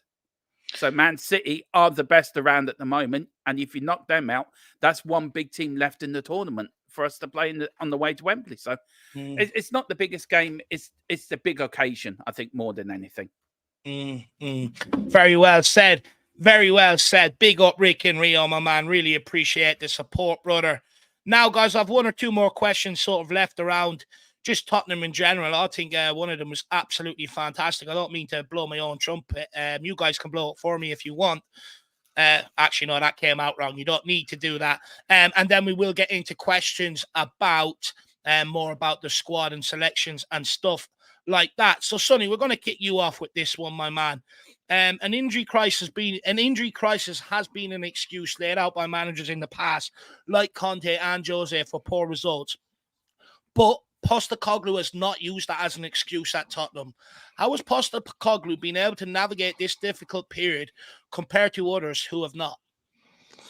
I just think, he's installed a belief in all these players that they can step up and be versatile enough to fill any role. When we look back and see, Conte shoehorning Ben Davies into a left centre-back, we were all a bit like, oh, what's going on here? And, it worked out as a stopgap. And then when we saw it happening again, we were a bit like, right, oh, here comes Eric Dyer. Oh, no, Eric Dyer doesn't work. Dropped. And you're like, okay, there we go. That's something. Emerson Royale and Ben Davies then come back in and put in an all right shift, I think, in reflection of it now. So, like, Emerson Davies has been the Tottenham Swiss Army knife. He's played left back, right back, centre back. Up top, wing backs everywhere. Cheerleader. It's just been good. So, and even he's tweaked stuff. He's decided to switch, Son and Richie in the Newcastle game, and that came to fruition and was a positive thing. He's dropped Kulusevski deeper when Madison got injured. There has been tweaks to it, and we've even come to that conclusion now where Madison's back, and we're not asking questions like, oh my god, is he gonna start? But it's more exciting again. It's like he's the new signing yet again, because we've got another player in our arsenal to just be like, how are we going to use him? What are we going to do? So it's more of a good headache, you could say, a selection headache. When you look back at it, we've actually coped very well, and we've not used it as an excuse. Whereas I've done it on this podcast today. I've done it on a few videos. I mentioned Manchester United and Newcastle because they are using it as a sort of excuse. They have got the players, they have, but then they are playing Johnny Evans and moaning about it. Whereas we've gone, no, we don't want our Johnny Evans' version in Eric Dyer. We are making changes. We're making signings, unlike those teams as well. We haven't got any FFP issues, so we don't have to worry about that. Hence, how we've been able to do some stuff in the market. So, yeah, there's no excuses to be had. And Ange isn't also that manager to make excuses. Even when it's come to VAR this season, he's just sort of said, like, "Oh, I'm not a big fan of it. It is what it is." He's not the manager to bitch and whine about any things. He does roll with the punches, and it just makes a healthy and imagine if it was Conte, imagine if it was Jose, as you said, he'd be dragging the players through the mud again. And it's just nice to see, and it's good that Tottenham fans can get behind that. Absolutely spot on. I mean, Tron, where are you at with it? What difference have you seen on how Postecoglou has handled this compared to other managers who have sort of more bemoaned their luck? When it comes to injury crisis and stuff, Postecoglou hasn't shied away from it, but he's never made that as an excuse for the results to drop off. I agree. What everyone said, that he hasn't used it as an excuse, and it would be so easy to use it as an excuse. He's like today. I've seen the team grow. I've watched it come more together. And Ange is the sort of person, I've seen him do it up in Celtic, is everyone comes on the same ride. You're either with me. If you're not with me, you're out. And all the players have taken that sort of, right, okay, we're behind Ange. The likes of Mourinho and Conte, I think we'd be in the depths of despair. We'd be depressed as bickies if they were in charge, because it would be everyone else's fault bar them. Where Ange is saying, well, hang on a minute, I'm going to take some of the responsibility here. And that's what he's good. He takes the pressure off the players, puts it on himself. So that gives the players a better chance to grow, if you know what I mean, and to play with a bit more freedom. That's what I've seen more. It's freedom. And I think fair play to him. Ange has been a breath of fresh air. Yeah. He's one of these new type managers I think we're going to see coming in now. I think the times of Klopp leaving, and just very quickly on Klopp, I'm very sorry that the Muppet shows are going to lose one of their most famous characters. So so rest in peace, the Muppet Show. We're sorry you're losing Klopp. The dentist around there won't be too happy either. No, I've got a picture of Klopp. You've seen it. It's him there with his medallion and everything. Look, you got to look at it. These new type managers where they will take the blame, they take the pressure off the players. The days of Mourinho and Conte and old type managers like that, I think they're a dying breed. And this is why we see Mourinho struggling wherever he's going now, because his type of management is dying out. And now it's a new breed. So I think it's a good thing. I think it's a good thing for us. It's a good thing for football in general, that managers are now saying, hang on a minute here. I'm the one that picks the team. I'm the one that trains the team. The buck stops with me. And I think that gives the players a bit more, hang on, we can trust this man. So we can follow him. So I think that's where it comes out of, really. I think that's where it's heading, in my opinion. Do you know what? My view is sort of very similar to yours, Darmo. So I'll just give mine quickly, and then we'll let Jacko in on it. For me, I think, with the fact that Postecoglou is unwavering in his tactics, he won't compromise on the style of play. But the biggest asset for me is that if a player is not comfortable, he'll sort of take the blame, whereas Jose or Conte wouldn't. They either blame the player or the club, which to a degree I agree with. But it just brought further scrutiny, more pressure on absolutely everybody with inside. And when you look at Ange Postecoglou, especially the way he is in his press conferences, he's very easy going. I think it reduces the scrutiny and the pressure that is sort of focused on Tottenham. And I think it's absolutely freeing, especially for those who are sort of maybe have a weaker mentality within the squad and stuff like that.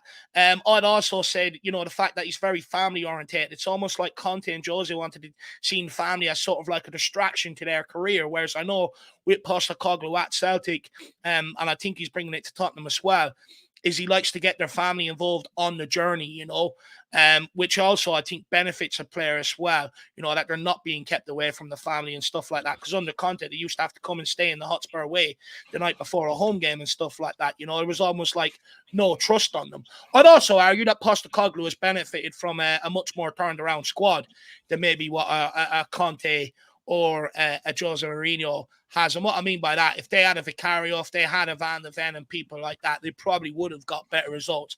But the biggest thing for me is they didn't.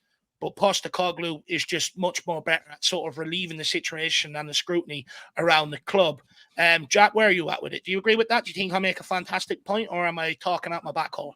No, I think you made great points. I don't know what I would add to that. I actually was going to maybe sort of pass it on to Sonny in a weird way, where I know, since Sonny, you work at Talksport Towers, like you get to listen to sort of a lot of the conversations around teams that are struggling, or even after maybe a drop point or a bad result.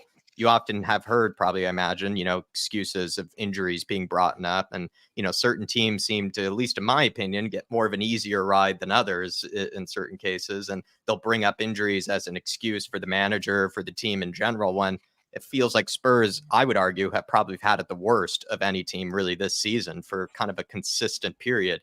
But maybe because Ange doesn't, like maybe Dave brought up, he doesn't really bring that pressure on himself, or he also doesn't, really throw his toys out the pram. It sort of has then made it so that no one's really talking about Spurs and the injury crisis nearly as much as they have other teams. I think, you got to take into consideration, it was like when people were going after the Chelsea game, why is Ange being praised? It's because he took the brunt of it. He said, I'm going to play this way. We played this way. It didn't work out on this occasion, but we came close. It could have been 2-2 at the end if Son had put that chance away. So I do find that quite interesting. And then, as you say, this week, it's been a lot of Crystal Palace fans. They're not really happy with the situation. Everyone has this assumption of Crystal Palace being content with between, 14th to 10th place, wherever they end up, 12th usually. But it's not all rosy over there. The management's not been good. I think they've had 3 right backs circulating since 2008 because they brought back Klein, and they had Wan-Bissaka, and then Joel Ward has just been filling in. So it's good to hear, you hear all these different fan points, and even David Moyes. I'd like to, I have a lot to say about West Ham in a negative way, but when West Ham plays shit, David Moyes blames VAR, and you've got to hold your hands up and say, no, that was my fault. We're not playing good football, because, I have a lot of arguments. I'm from Essex originally. I have a lot of arguments with West Ham fans because I know a lot of them. And, I've never seen a fan base split on Moyes in, Moyes out, at least with Conte or Mourinho. We had sort of ammo, and, a lot of the fan base was converted, but I've never seen a fan base so 50-50 on a manager, especially after he's won them a trophy. Some are either they love him, they don't mind the football. Lots of people finding it boring now. So I'm going a bit off tangent here, but I just think, another point I wanted to make as well is I saw a lot of people talking about, this new thing that Spurs have started doing where they'll walk into training and they're asked what's their favorite TV show, or what's their favorite chocolate bar, or something like that. Saw some people criticizing it, but I can tell why the club are doing it. It's because they want this. They want, as you said, Dave, this personal touch of get to know the players. And I remember, Dave, we've been on podcasts before where you've said, you really disliked the squad, you hated some of the members. Now I think we're finally getting back to a place where you could look at, the smile on Madison's face and go he's one, and also my final point on this, my sister works at Tottenham in the hospitality, and she actually works in one of the lounges, which is where the players and family go, and she's met Basuma's family, she's met Angie's family, and again says how lovely they all are, and that, so you can tell there is this big community. James Madison's been here 5 minutes, he's got a box and he brings Luke Littler to it, so there is this sort of community vibe coming, which I just think it's a positive because it's not a distraction. Yeah, well said. And it's something that every great team has around them when they go on to achieve something. So absolutely well said there, Sonny. I don't want to add anything more to it. It was absolutely well covered. Jacko, Moondog says Werner will cause havoc tonight. He's envisioned it. I hope we get more change out with Kyle Walker than what Brian Hill did. Yeah, you took the words out of my mouth there. Brian Hill came up against Kyle Walker the other time, and he had maybe one good moment in that game, that beautiful turn that he had at the top of the penalty area to lead that counterattack. But apart from that, Kyle Walker really kept him at bay and really did pretty much just ice him out from the game.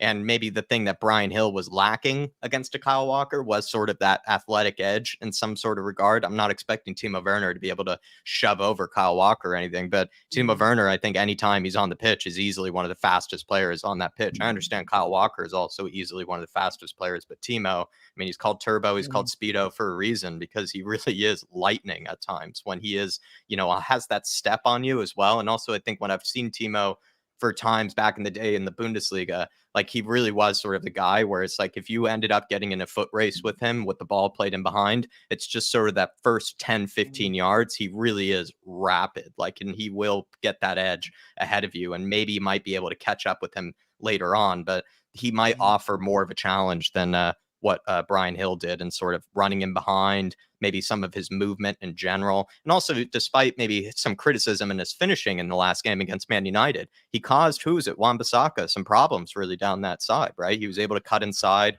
get a lot of space. He had opportunities to shoot, opportunities to create for others. I think Kyle Walker's going to be a much harder test, but weirdly enough, I think Werner probably has more in his locker in terms of just his own speed and maybe just experience coming up against guys like that than maybe, what Brian Hill did, for example. So I hope he causes havoc tonight. That'd be terrific. So do I. It'd be absolutely brilliant. I just hope when he has the opportunity, he has a bit more confidence. I thought at United there were times he could have used that pace to sort of go at people and burn them, a bit like what Sonny does. If someone backs off him 10, 15 yards, he uses that to go at them. It's almost explosive.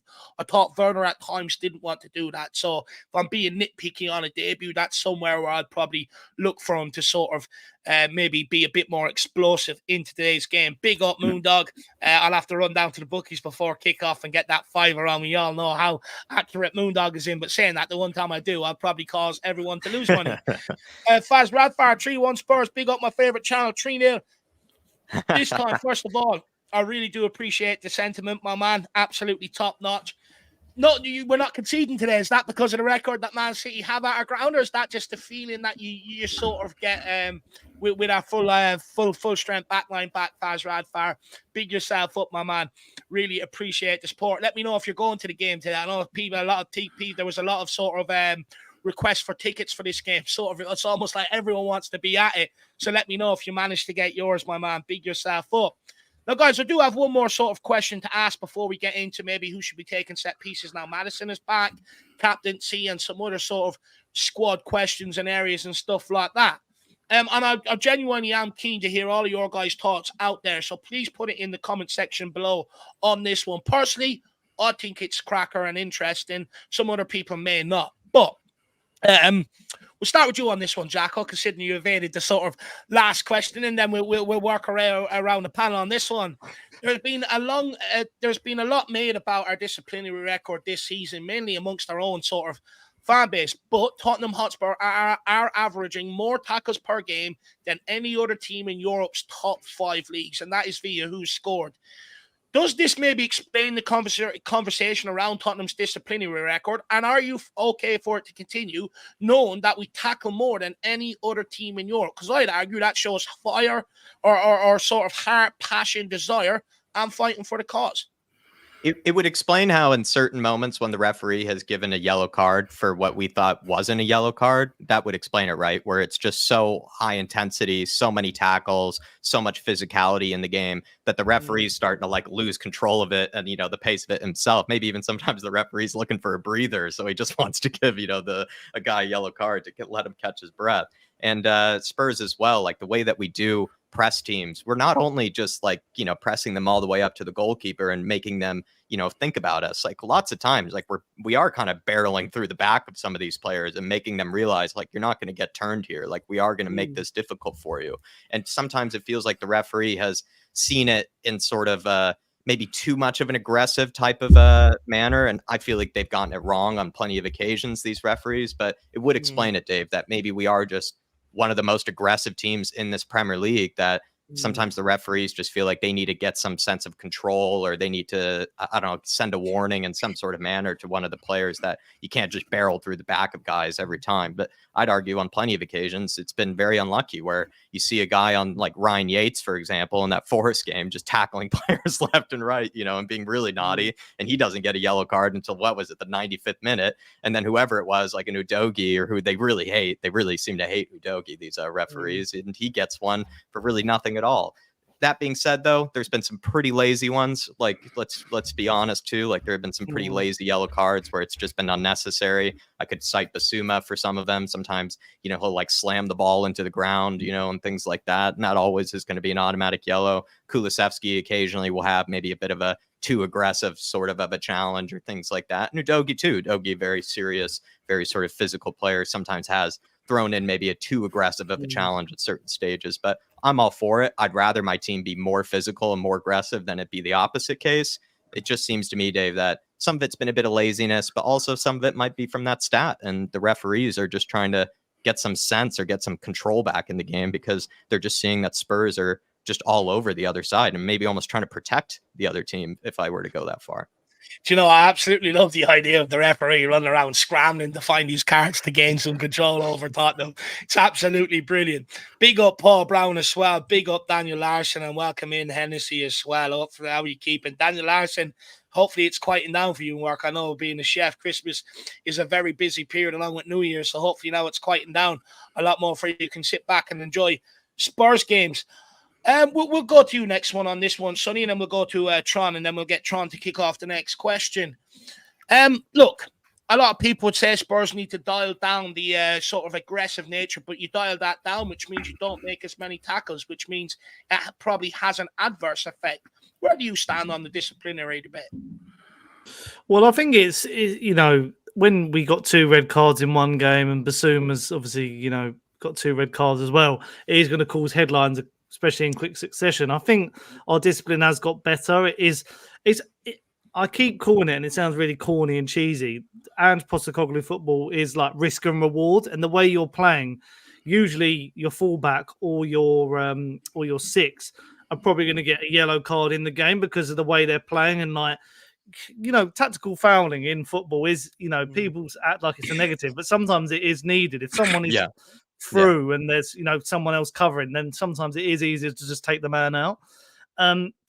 But it's certain things that have happened afterwards. It's like knowing you're on a yellow card and maybe risking it again, or, you know, Basuma diving. But then what annoys me about that is I've seen players diving all season, like Sterling, for example, and they don't get, and that's, you know, another conversation about refereeing and VAR. And then you can't review a second yellow because that's a weird rule. So yeah, I think it's getting better. It was just this sort of process of like the team learning what they have to do and their expectations in position. But yeah, because there has been a lot of cases where, you know, people have accumulated the 5 yellow cards, and that's why I don't want us to sign Conor Gallagher, because he'll get a yellow card every game and he won't end up playing half of them because he'll just get banned every so often. And he's just like a dog, isn't he, with a bone, just chasing it around all the time, looking for a yellow. Do you know what? I do understand what you're saying. Look, me personally, I'm one of them. I grew up watching Tottenham have a very soft underbelly, not laying a glove on teams in years gone by. Very easy to sort of counter against, very easy to attack, and very easy to score against. The only time I'd say in my lifetime that wasn't the case was underneath Pochettino.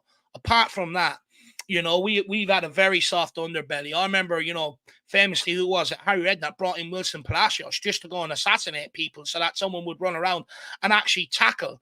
And for me, I actually enjoy being the most aggressive team because, you know, if you're willing to be that aggressive, believe it or not, we've all played Sunday League or Astro or whatever. What's the great equalizer against players that are against teams that are technical from 1 to 11? Get in amongst them and rough them up, because that's the side of the game they do not like. So that's the great equalizer. They hate being roughed up. It's very rare you find someone that's that technical and that creative that also likes mixing up and getting roughed up and stuff like that. So for me, that's the great equalizer. And I actually think it's just us as a fan base being very nitpicky. Go back to last season, for example. Me personally, and I know you were at the point as well with me at Jack at times, I was just dying for someone to go and lay a challenge on someone, screaming at the screen. Was someone go and close someone down, try and get a challenge in? So for me, I think maybe it's an element that we're not used to it, and that's why maybe it's such a big talking point. However, I absolutely love it, and I implore Tottenham Hotspur and any players, if there's anyone watching, do not change. Dermo, that's my opinion. Bit Roy Keane-esque. Some people would probably say, where are you at with it? Look, I can remember back in the 80s where we had players like Steve Perryman, Graham Roberts, Paul Miller that would put the foot in. And Tottenham weren't always this soft belly team. Believe me, they weren't. Back in the 70s and 80s, Tottenham were a hard team. A lot of players were hard. You had big players back then like Billy Bremner, Graham Souness, Graham Roberts. All these players from would put the foot in. I feel that football went a bit soft, but Tottenham took it to a new soft level during the years. Look, I feel that Ange's doing the right thing. I think you've got to put challenges in to work hard. As Sonny said, to work hard, you get good rewards from it. And I think that's what it is. But Mourinho said it in the documentary. We're too soft. We need to be like beeps. And I think that was the only one thing, true word, come out Mourinho's gob in that time at Tottenham manager. He was spot on about that. So, look, I've got no problem with the discipline. I have a problem with Basuma diving and the way he dived at Luton. And he dived again. And I think he needs to cut that out of his game. But Sonny's right. Everyone else does dive. I mean, Sterling's like Finding Nemo. He's there 1 minute, he's fallen over the next. I was doing the Chelsea game the other night. That's what I kept calling them Finding Nemo. He's Finding Nemo. He's falling over again. But no, it's great to see Tottenham. This is how we used to play. Tottenham played with style, but we were aggressive with it. And it's great to get back to what we were back in the 70s and 80s. But I think genuinely in football, it's gone soft. The likes of Dave Mackay, Perryman, Roberts, Miller, all these tough nuts wouldn't last 5 minutes in the game today. They'd be sent off every game. It'd be 5 aside. So, look, I think football needs to go back to what it used to be. It's a man's game. It's not a boy's game. It's a man's game. Play as a man. On that, funny enough, I was listening to a chat the other day. I think it was Souness and Simon Jordan, I think. And, ever since I started giving out about the referees, now they're trying to allow tackling to go a bit more in the game. Work that one out. I mean, I've campaigned for it, and I don't know. It's madness. Football's in an absolute mess when it comes to that. But look, let's move on to talking about the team going into tonight's game. There's sort of a lot of good general talking points out the way around Tottenham Hotspur. Hopefully you guys have enjoyed it. And if you have, which by the like situation looks like you haven't, because we've got 450 people tuning in and only 184 likes. Now, look, I don't have 20/20 vision and I'm not the most brainiest, but something does not add up there, guys. So come on, if you are pumped for today's game, you got to show it to your boys. Smash that like, come on, guys, help us out here. And also, and if you don't, Dave will go around and bash you up. So he will 2-foot you. 2-foot you in the back. He will 2-foot. You're right, Sonny. Jack and Dave would 2-foot you. Dave's Dave Mackay. Jack the Graham Roberts. They will scare you. So hit the likes. You got the lads coming around to your door.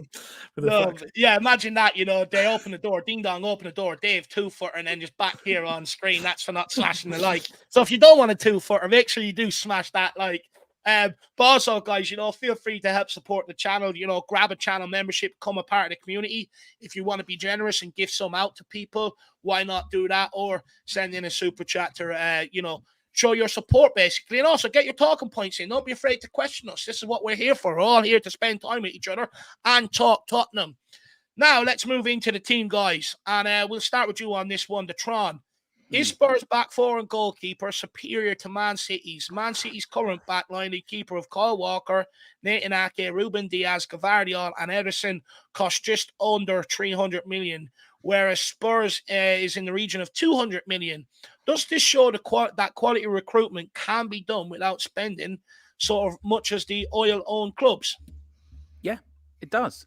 I mean, look, I'm not going to hear and say that Man City's back five, it's not been good. It's won them trophies, allegedly. I'm not going to go down that. I'm not going to go down that road. Put an asterisk. Yeah, allegedly they've won trophies. No, I think we have a better back five. I think why I say that, because we're a better unit together. We all trust each other, and I think you look at Man City's. They're coming to a point where they're all going to retire soon. We've got another, hopefully 5-6 years with this back five. So do you know what I mean? Look, as good as the Man City back five have been, I think we have a better back five. And we've got something they haven't. His name's Romero. So that's what we've got. Romero, if you don't watch it, Romero will kick you up the arse tonight as well, by the way, Man City. But no, I think we do, Dave. And I think we haven't had a back five like this since Danny Rose, Van, Toby, Jan, Toby, and who's the other left back? Kyle Walker.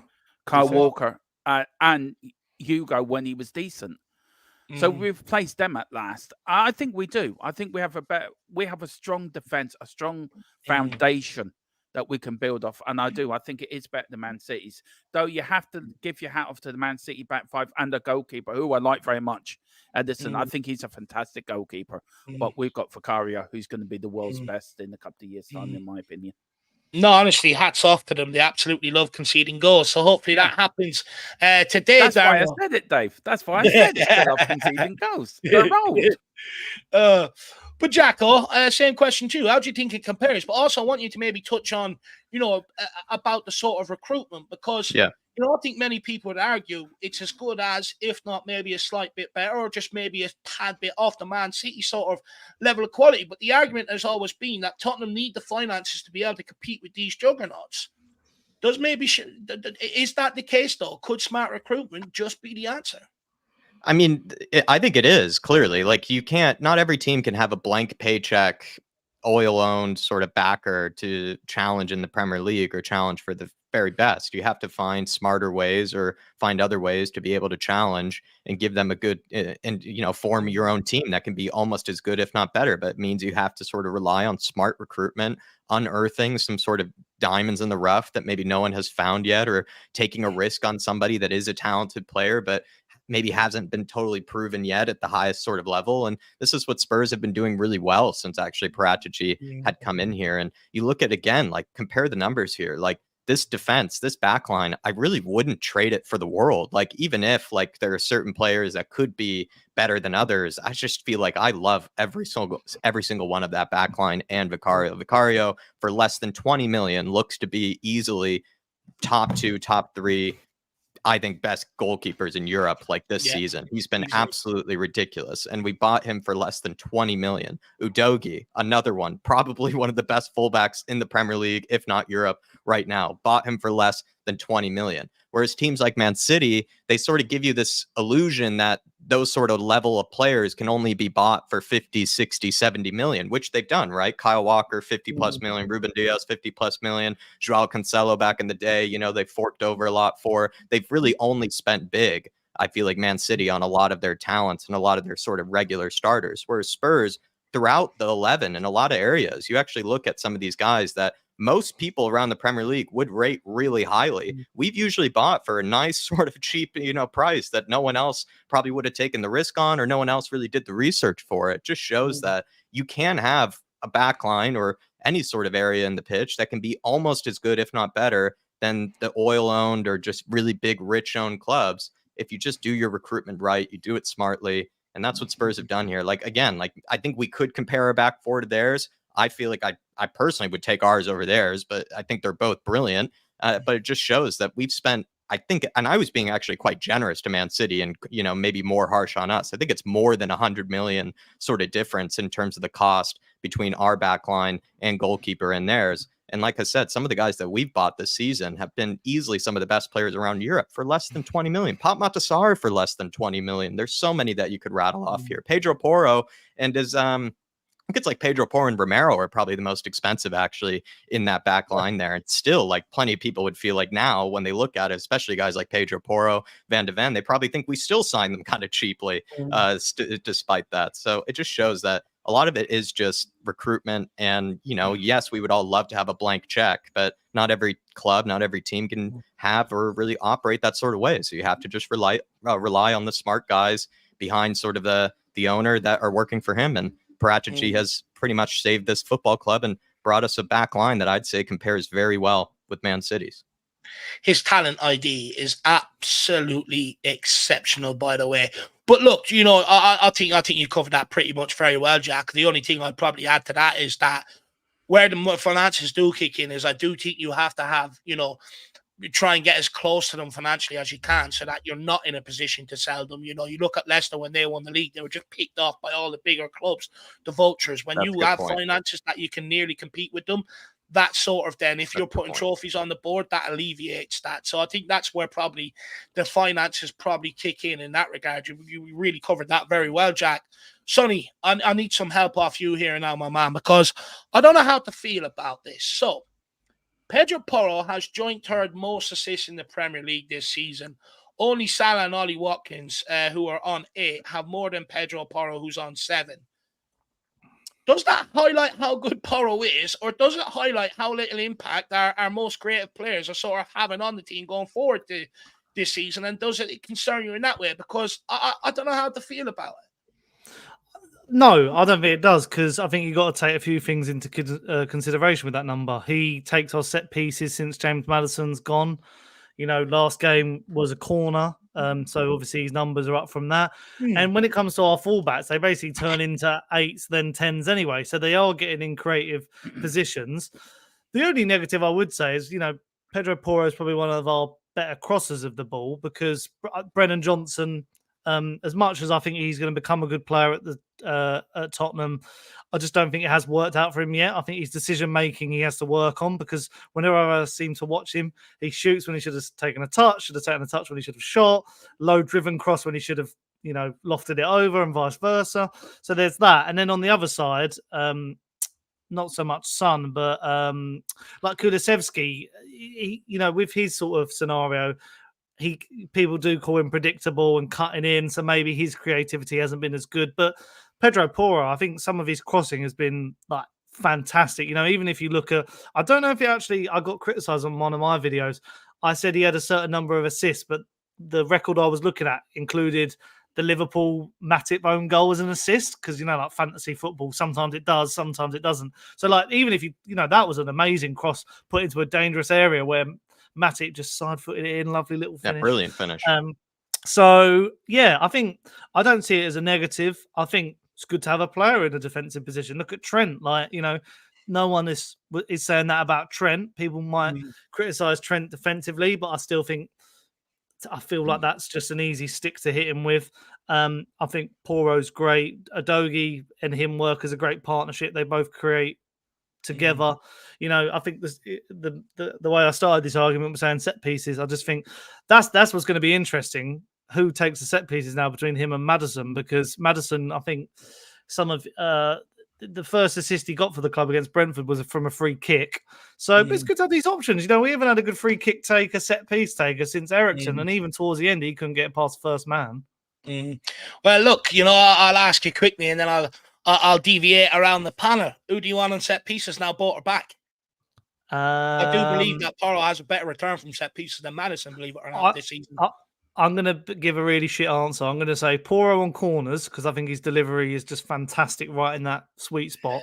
But Madison on free kicks, because I think Porro took a couple of free kicks and he just couldn't seem to get the angles in, or like shooting. I think James Madison's better shooting range. Even though, saying that, last FA Cup goal was Porro hitting an absolute worldie. So, you know, they're both, you know, it's good to have choice. Do you know, I'd probably go with that. Jack, I think Sonny does highlight a great point that, you know, that number is probably massaged a bit, the fact that he takes set pieces. However, from my point of view, it concerns me even more then, because then it shows the lack of either creativity or finishing, because, you know, you'd expect your wingers to be out assisting your fullback, right? Yes and no. I mean, if you are taking the set pieces, you are more likely to get an extra opportunity to get an assist compared to others, right? Because dead ball situations can be very dangerous for certain teams, especially if you work on them, you know, long enough, or you have a certain routine. And oftentimes it feels like, since I know we got rid of him, but since we basically had more of an emphasis on set pieces since that Italian guy Gianni Vio came in. I know he left, but it feels like Spurs have gotten a lot better at set pieces and have been far more dangerous than we used to be. And that then means whoever's taken them is going to be taking advantage of sort of the assists. Even look at Perisic from last season, right? Weren't the majority of his assists very much inflated from dead ball situations? They weren't as much, you know, from open play. And it's really just who is the most technical player in the team. Who do you rate, you know, the most to be able to put in consistently a good ball into the box? I'd say that's Pedro Porro, Madison too, but probably more Pedro Porro in that regard, because it's just sort of his forte. He's just an excellent technician, almost rarely gets a pass wrong, or rarely gets anything wrong, really, when it comes to playing with the ball at his feet. It just means then he's going to probably rack up a ton of assists, whether it's going to be an open play, but more likely from the set pieces, and he has to focus on defending. I think it's just how it is, Dave. Even Trent Alexander-Arnold, despite how brilliant he is in possession and in open play, I'd be curious to look at some of his big sort of assist seasons. Again, how many of those actually did come from dead ball situations or from set pieces as well. So I think it's just whoever is the best technician in the team is going to get those opportunities to take the set pieces. Therefore, you get more assists. But yes, players like Brennan Johnson, maybe Kulusevski as well, you'd like to say that maybe they could have racked up a few more assists this season, but also that could have been maybe because of our lack of finishing. We haven't exactly been the most clinical team either this season. Do you know what? One thing I will say is I do think it highlights how much we have improved from attacking set pieces and how much we actually focused on them than what we did in years gone by. It felt like under Pochettino, how much attention did we really pay to sort of set piece situations defensively and going forward. Going forward, corner kicks, you may as well just ran back and set up for a goal kick. They were absolutely shocking. But what I will say, it does concern me of, the creativity from open play. The ball is spent more in open play than it is sort of, from set pieces and stuff like that. So for me, I do think it maybe highlights, because when you look at Trent Alexander-Arnold, he's definitely on that list somewhere, but he's still being out-assisted by Mo Salah. So when it comes to our team, that concerns me, but that maybe one of our outfield players, isn't up there with in terms of them assists and stuff like that, and that we do heavily rely on Porro, who is a right back who spends a lot of his time playing in centre midfield. And look, they all haven't come from set pieces either as well. There's been a few delicious balls that he's played from different angles and stuff like that, and does concern me a little that others outfield aren't racking up the assist. I know some people might say, look, Dave, you can point it to maybe the finishing, and I'd agree. It's something that I highlighted we're going to struggle with from the very start of the season. However, I'd also argue, the majority of this season, have we created much real clear-cut chances? I don't think we have. You look at Richarlison, for instance, best game of the season last week against 2 weeks ago against Man United. But he had one chance and he took it. But we're not creating anything else really outside of that. And our set pieces really did sort of come to fruition that day. That's my point of view on it, Don. I know I stand slightly different on it to the two boys. So, Dermo, where are you at? You're going to even this out? You're going to gang up on me? Look, I think Madison is great on free kicks all day long. But I have to agree, Porro, for me, has been brilliant. Actually, just quickly. Sorry, Dermo. I never got off Jack. Sorry, just before we move on to you. Jack, set piece-wise, who do you want to see?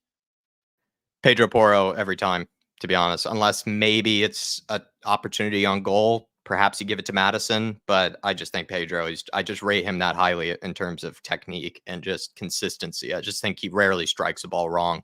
Whereas sometimes from a free kick, this is where we're almost sounding a bit harsh and a bit spoiled for choice here. But Madison is, maybe not as consistent, I'd say, sometimes from these dead ball situations as much as Porro is. Like Porro, it's almost like James Ward-Prowse, where he's just ridiculously consistent at putting in a delicious ball into the box. And we haven't seen as many free kick, worldies from him, but from his sporting highlights and from just, the strikes and the goals that we have seen him hit, like we know this guy can put in a good shot on goal as well. So I'd rather it be Pedro Porro personally. Yeah, look, yeah, I definitely want Porro from corners. I've never seen someone as consistent in my life. It's absolutely unbelievable. But sorry about that, Dermo. Just so I didn't have to go back to Jack, or just out of convenience. But I do think Neil Shafton probably raises a great counter to what I'm saying, where he says, to be fair, we haven't really had a consistent group of starters, and that's probably a big reason why we're behind, maybe in certain areas, which is a fair counter. Would you agree with that, Tron? I would do. Look, for me, Porro's been fantastic on corners. It's like I've never seen a player just put the ball on the spot on the corner. It was something Perisic was brilliant at. This is why I think we've missed Perisic as well, because his crossing ability was top notch as well. Look, I would put Madison on the short free kicks in and around the box. Yeah, grand. Anything longer, I have to agree with Jack. Porro's been absolutely outstanding. Jack said everything that I was going to say. He hit it. Everybody seems to want to put Madison outside the 18. So if we get a free kick, just a few yards outside the 18, it seems like everybody is preferring Madison by the looks of things. Yeah, and look, for me, Porro has been outstanding this season. For me, he's been player of the season for me so far with Tottenham. Out of all the players that we've bought, out of all the times I've seen Spurs this season, Porro for me is player of the season. He has been outstanding. And do you know, Man City want them back. You can feck off. You ain't having them back. Go and buy them on FIFA somewhere. EA Sports. That would do, Pep. I just think he's been outstanding. His crossing ability, his passing ability, his defending. And it's great to have it's great to have both wing backs that can get forward and that can defend, but also get forward and cross the ball as well. That for me is just a hidden gem. Not a hidden gem? What am I trying to say? Hidden gem. And I think, yeah, absolutely power for me. Played the season so far, and I think he's been outstanding. And what a great goal he got against in the third round. What an absolute belter. He's been trying them in training, apparently. And it was the first one he got on target. So, which is quite funny. Look, I think he's been absolutely brilliant. You know, famous Pedro's prisoners is what me and Jack and Sean were known as at one stage. We've been on the bandwagon for quite some time when it comes to Pedro Porro. The article did put out a great the Athletic put out a great article. I think it was over the course of the winter break. Now, what I will say is they must have been listening to our reactions, because I have been calling them Bender like Porro for quite some time. However, where I will say the article got very interesting is they actually showed a picture of how he lines up when he strikes a ball, and the same as David Beckham, and it's very, very sort of identical. The way they sort of one arm and the other arm back here and stuff like that, the balance, the way they strike the ball, very, very identical. It was very, very interesting. And we've definitely got a player on our hands there, and one that I do think Man City will probably regret letting him go. I just hope that Man City don't come calling when Kyle Walker's time is up there, because that would concern me. When Man City win trophies at the rate they do, it is very, very hard to turn down. I just hope Porro knows who believed in his talents in England, and it was us. Man City sold him. They didn't even give him a first-team appearance because they didn't believe in the guy. So for me, I do hope he sort of realizes, he has a lot of fans around here, especially myself and Jacko. But Neil Shafton, great point. I do think, with the amount of injuries we've had, if we didn't have them, you probably would see a little bit more, my man. Absolute great counter to that. Very rare someone gives me a good counter, so clap yourself on the back there, lad. Look, guys, let's get on to it. Let's talk about Madison, and we'll start with you on this one, Sonny. Everyone's eyes, when the team sheet is dropped, will be looking straight at that midfield for one man in particular, and that is Magic Madison. He does return. How much of an impact do we expect him to have on the game today, and how fit is he really? I think personally he will be on the bench tonight. I can't see him being chucked in. I feel I like don't think it'd be like a Bentancur situation. He was chucked in. He's played 60 minutes. We took him off. I feel like it was a bit different for Bentancur because I think this is going to sound really like big-headed, but I think he was more needed in that position. Like, we needed someone to play the 6. Whereas I think Madison, I'd personally start him on the bench, maybe play Kulusevski a bit deeper or something like that, just for the just to start or something, because I wouldn't want to rush it, because we saw with Bentancur, first of all, played against Aston Villa and we rushed him back a bit and he got picked up another injury. So personally, I think Madison will be on the bench to start, and then, but if I'm proved wrong, I'll be proved wrong. But that's just me being if it was up to me, I'd like to see him start, but I think Ange will not want to take risks. And you make a great point about Bentancur. That sort of took us all by surprise. And even Romero, I feel like we would have heard it by now. Do you know what I mean?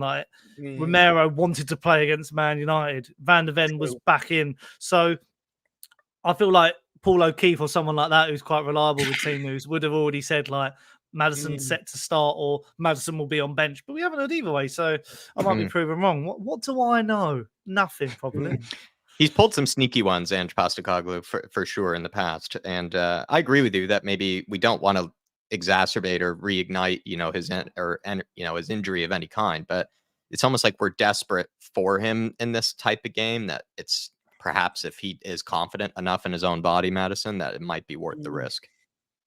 Do you know what? For me, I think you have to risk it. You look at the midfield against Man United. Are we really going to get away with that against City, despite whether people think Højbjerg or Skip had a good game or not? Are we really going to get away with that technically and out of possession? True. Personally, I don't think we will. If Lo Celso was fit, which I don't think he is, I think he's actually out. I think they're looking at the Brentford game for him to return. You'd say, okay, maybe you could have that option where you you sort of maybe start Lo Celso and bring Madison off the bench. However, for me, I think when I look at the away game, first half we really struggled, right? Second half they got a bollocking. But where we gained ground in that game was that centre midfield. We got aggressive with them. We turned ball over. We started turning ball over in their half and being able to exploit them and attack them. And that's where we sort of really found a foothold in the game. And for me, I think you need technical players in that midfield, because if we don't, Man City will do exactly what they've done to Emerson and Ben Davies that day. Although Ben Davies was better on the ball, they'll do exactly what they've done to that back line. They'll just press them into mistakes, thank you very much, and roll out at our back line. So for me, you have to have players in there that are willing to work hard. And Madison, give him credit, he works very hard out of possession. And that's something I was praising him for before he went injured. But also in possession, I think technically we do need him. I think when we do get the ball on them breakaways, we need that bit of quality that I think we can trust. That also I think the runners making them runs will also trust to be able to deliver the ball. For me, I think you've got to take the risk for Madison. I think what have you got to lose? I get we've got a whole Premier League campaign sort of still to play, you know, and we've a lot to play for. But for me, this is a cup game, a real chance to make a statement of intent. I think you have to take the risk tonight. Dermo, are you there? No, he's not there. Any counters to that, boys? I don't think he will play the full game.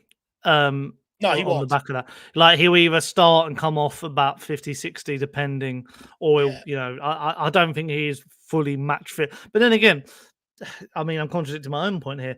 Bentancur, I technically still think he's at 50%, but a Bentancur at 50% is like better than a Højbjerg at 400%. So, you know, sometimes you do have to take a few risks, and this is quite an important game. Jack, I mean, is it a risk you're willing to take? You know, Sonny sort of alludes to that Madison would probably have to come off after around 60 minutes, like I think Bentancur did, Jack. But, you know, with Lo Celso out injured, does he have to play the full 90 minutes tonight?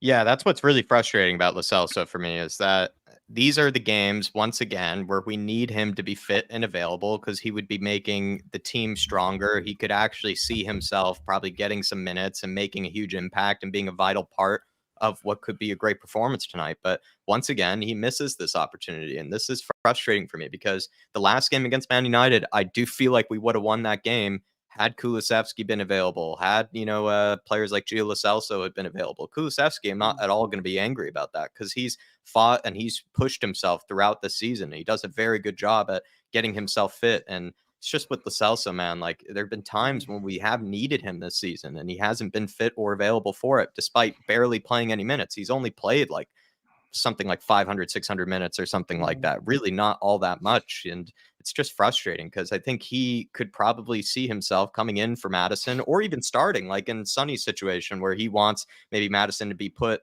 you know, a bit more, you know, a kind of ice, or we want to be a bit more precautionary with him. If Lo Celso was available, that'd be an easy choice and an easy decision, because he has played well against Man City last time around, scored a goal, and it operates in that number 10 role quite well, and has played really well with Bentancur too, Gio Lo Celso. It's frustrating, because I think if Lo Celso were available, I'd agree with Sonny that maybe Madison doesn't start, and maybe he comes in later to the game to sort of make a needed impact, or in case we're desperate for someone else to come into the game.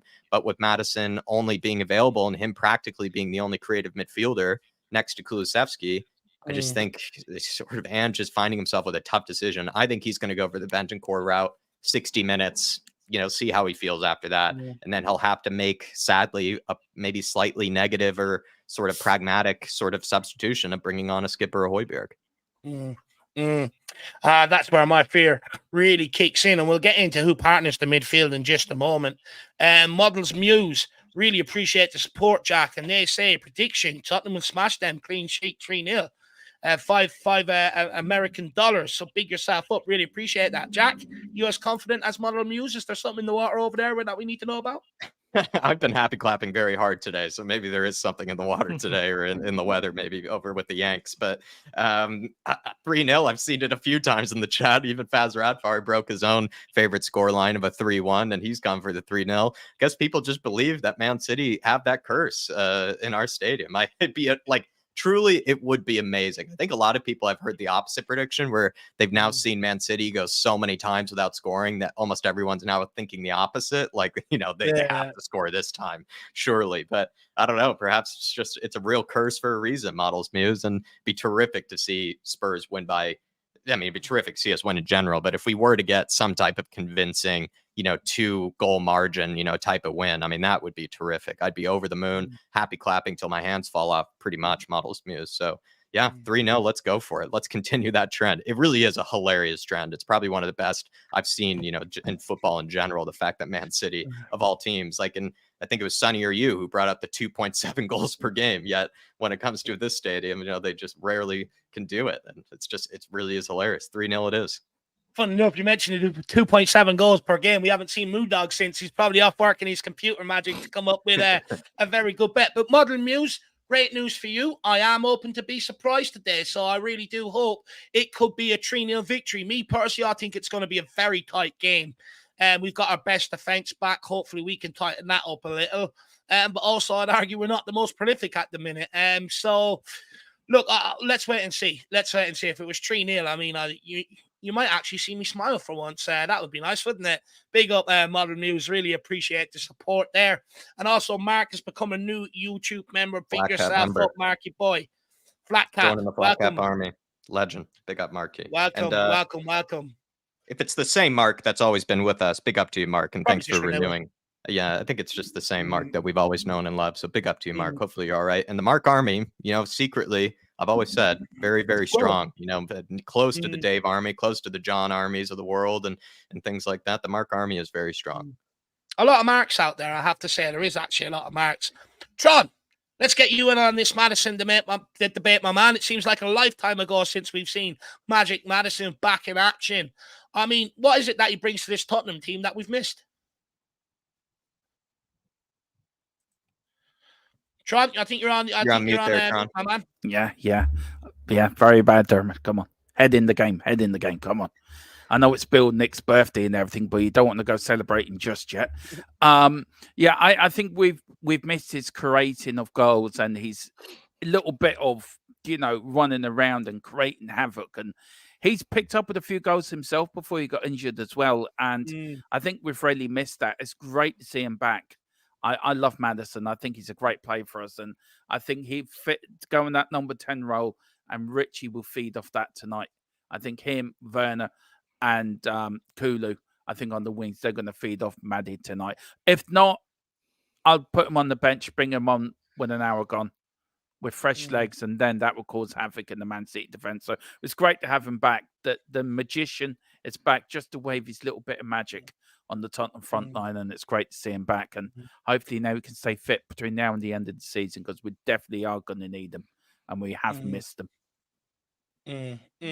Just quickly, Chris Peters says Cess will go out on loan. Is that breaking news, my man? Let me know. He has to come out of rehab first, and he's also become a YouTube member as well. Big yourself up, Jacko. What level has he acquired himself, treated himself to? He's picked up that Flat Cap membership. Welcome to the Flat Cap Army, Chris Peters. And I was actually chuckling earlier when he put in this comment earlier when we were talking about Pedro Porro. He came up with a new nickname for him, Pinpoint Porro. Yes. Porro the Postman, Pinpoint Porro is debatably better actually than the Postman Porro, I must say there, Chris Peters. It's really terrific. Really appreciate the support, and thank you for joining the Flat Cap Army. You'll see plenty of benefits that come with it, that videos that maybe you never would have thought existed, questions, as well as sort of early access to stuff. Plenty of good things that come with it, my friend. And if you're also a fantasy man, feel free to join the fantasy league, and if you got plenty of points racked up, you could see yourself get slotted into that fantasy league. Big up to you, Chris. Appreciate the support. Big up, Chris, my man. Absolute legend. By the way, Chris, just a little something for you and anyone else out there if you want to get involved. I don't think we have Porro, a very catchy song right now amongst the fan base. So if there's any bangers you think we can attach Porro to, please get in contact. I'd love to hear them. Just quickly on James Madison, off the back of what Dermo's saying, for me, I just think we missed that someone that in and around the edge of the box that knows how to thread that pass, that has that vision. I think since he's been out, how many times have we nearly been bored to sleep of us just 5-yard passing it around, looking pretty?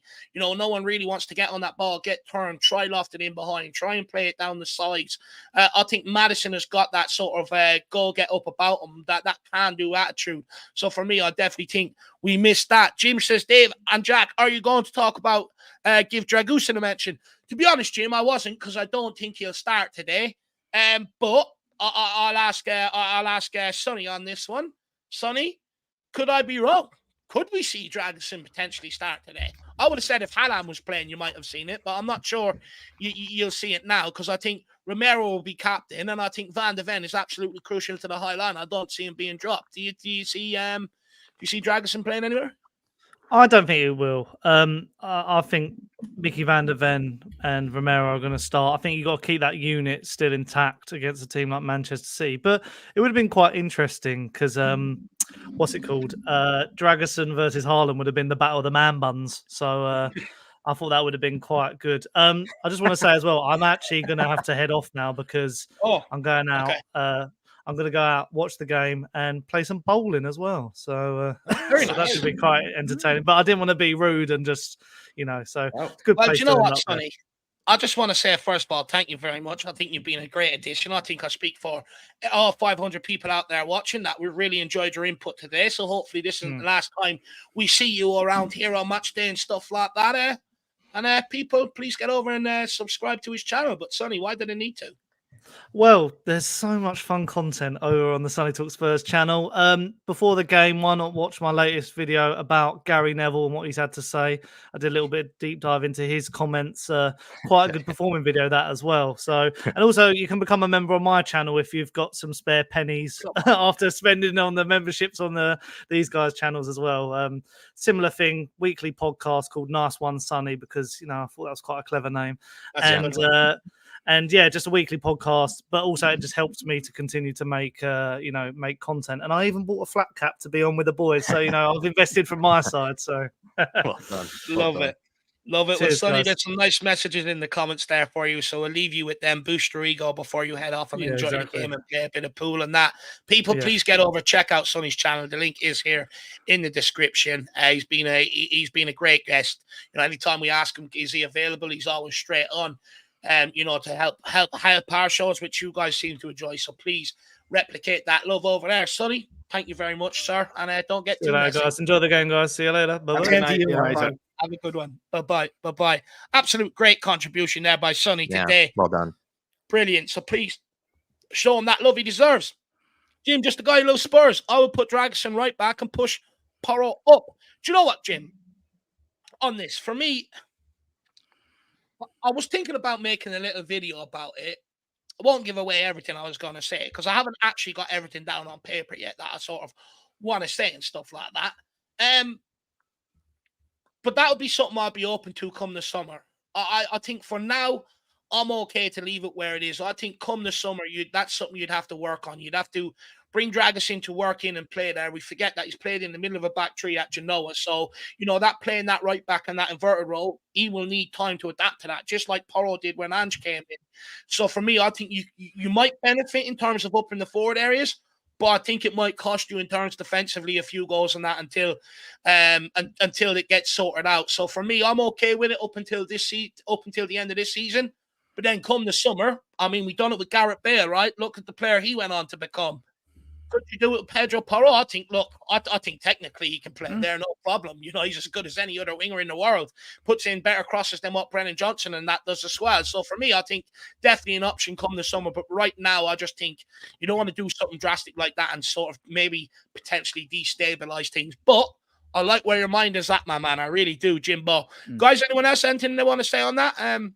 I agree with that. Sorry, Jack, let you go first. You're about to speak. No, sorry, go on. You go ahead. No, sorry. how about you agree with him first, and then because I think Dave sort of disagrees, and I kind of agree word for word pretty much what Dave said. So how about you tell him why you agree? I don't really agree. I wasn't going down that road, but I agree with the idea, but I don't think it's going to work because, as you say, Dragusin played in a back three at Genoa, and it's very hard. We've seen with Ben Davies when he was playing fullback and then we moved him into a centre back. how they don't really acclimate to that new position. So I don't think an idea, it's a great idea, but I don't think that's going to work out. I think we're going to keep him as a centre back. That's where we need him for, in case Romero or Van der Ven get injured, and then we've got a centre back to go in there. I don't want to go and see in the situation again where we have to use fullbacks for centre backs. Is this is this out of like desperation to keep Brennan Johnson out of the team? Actually, Jimbo, I don't know if that's what you're trying to say, is because it seems like maybe that's the logic behind it. Well, he is saying that, he's highlighting here in the chat, where is it, that he has played right back before. So that's his thinking, which is true. Before he moved to Juve, he played, they brought him in as a vision of a right back. So he is right in that regard. Yeah, I think the reason we've been going after more technical players is so that they can be able to play different positions, in case they need to in possession, they can handle their own. And it'd be nice to say that we have players that can, not just be regimented or be, just sort of locked to one position and one position only. You want to have guys sort of like, even Emerson has surprised us, who's not even the most technically gifted player in the team, but yeah, he's been able to play a variety of different positions so far this season. So you'd hope you could say the same about a Dragishin, a Van de Ven, a Romero, and plenty of others in that back line.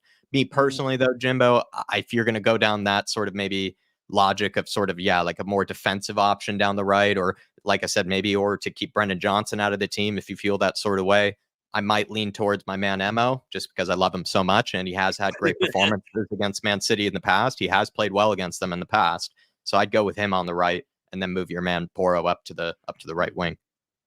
Nah, big up, Jim. Great talking points. See, this is what I love about it, guys. You can dictate talking points like that. And he says he wants Johnson to be benched. Look, like I said, I sort of agree with the sentiment on that. Also, I want to say big up Al Ben as well. Good to see you in the building, sir. Hopefully you're keeping well. And then there was one more sneaking in there, IrishHotspur as well. Good Legend. To see you as well. Hopefully you're keeping well. Special occasions with a €2 donation. I don't see any other comment gone down in there. If there was supposed to be a comment with that, please just put it in the chat, and I will definitely bring it up and have discussion. If not, and it is a donation, thank you very much. Really do appreciate all of the support. And then we have XC. What does XC stand for? Please put it in the comments and let me know. I'm just curious. So very excited for the game today. Going to take an extra long lunch to watch it. Come on, you Spurs. I mean, Jack, rather than take an extra long lunch, is there any excuses we could give him? People in the chat, any excuses we can give him to maybe get a half day? I mean, I'm not sure where you work, XC, or what sort of, job you might have. But nowadays, with corporate culture, all these different places, you can probably come up with a variety of reasons, to say that, listen, boss, I actually kind of need the days off on these ones. You could call it like a holiday, maybe a personal day. You could say it's maybe you're meeting up with your therapist, which is Tottenham Hotspur, something like that. And you just need to take extra time more than others in order to get yourself right for a Spurs game. And I think they should understand that. I think it's, Dave, it's almost like an exemption of some kind, like you just sort of get to file the forms. And, anytime Spurs are playing, especially on Friday, I mean, who wants to be working, when Spurs are playing on a Friday night, XC, right? So I think you have plenty of good reasons to take that extra long lunch. Let me know where you'll be watching it. Is it going to be an extra long lunch, maybe in the pub or something? Or is it going to be maybe off in the park? Or are you just going to be chilling in the car, just watching it, on the phone? Big up to you, sir. And I think we all deserve an extra long lunch to be able to watch Tottenham Hotspur. People are saying a mental health day. Is that a thing in America? Mental health day. And you get at least 2 or 3 a week.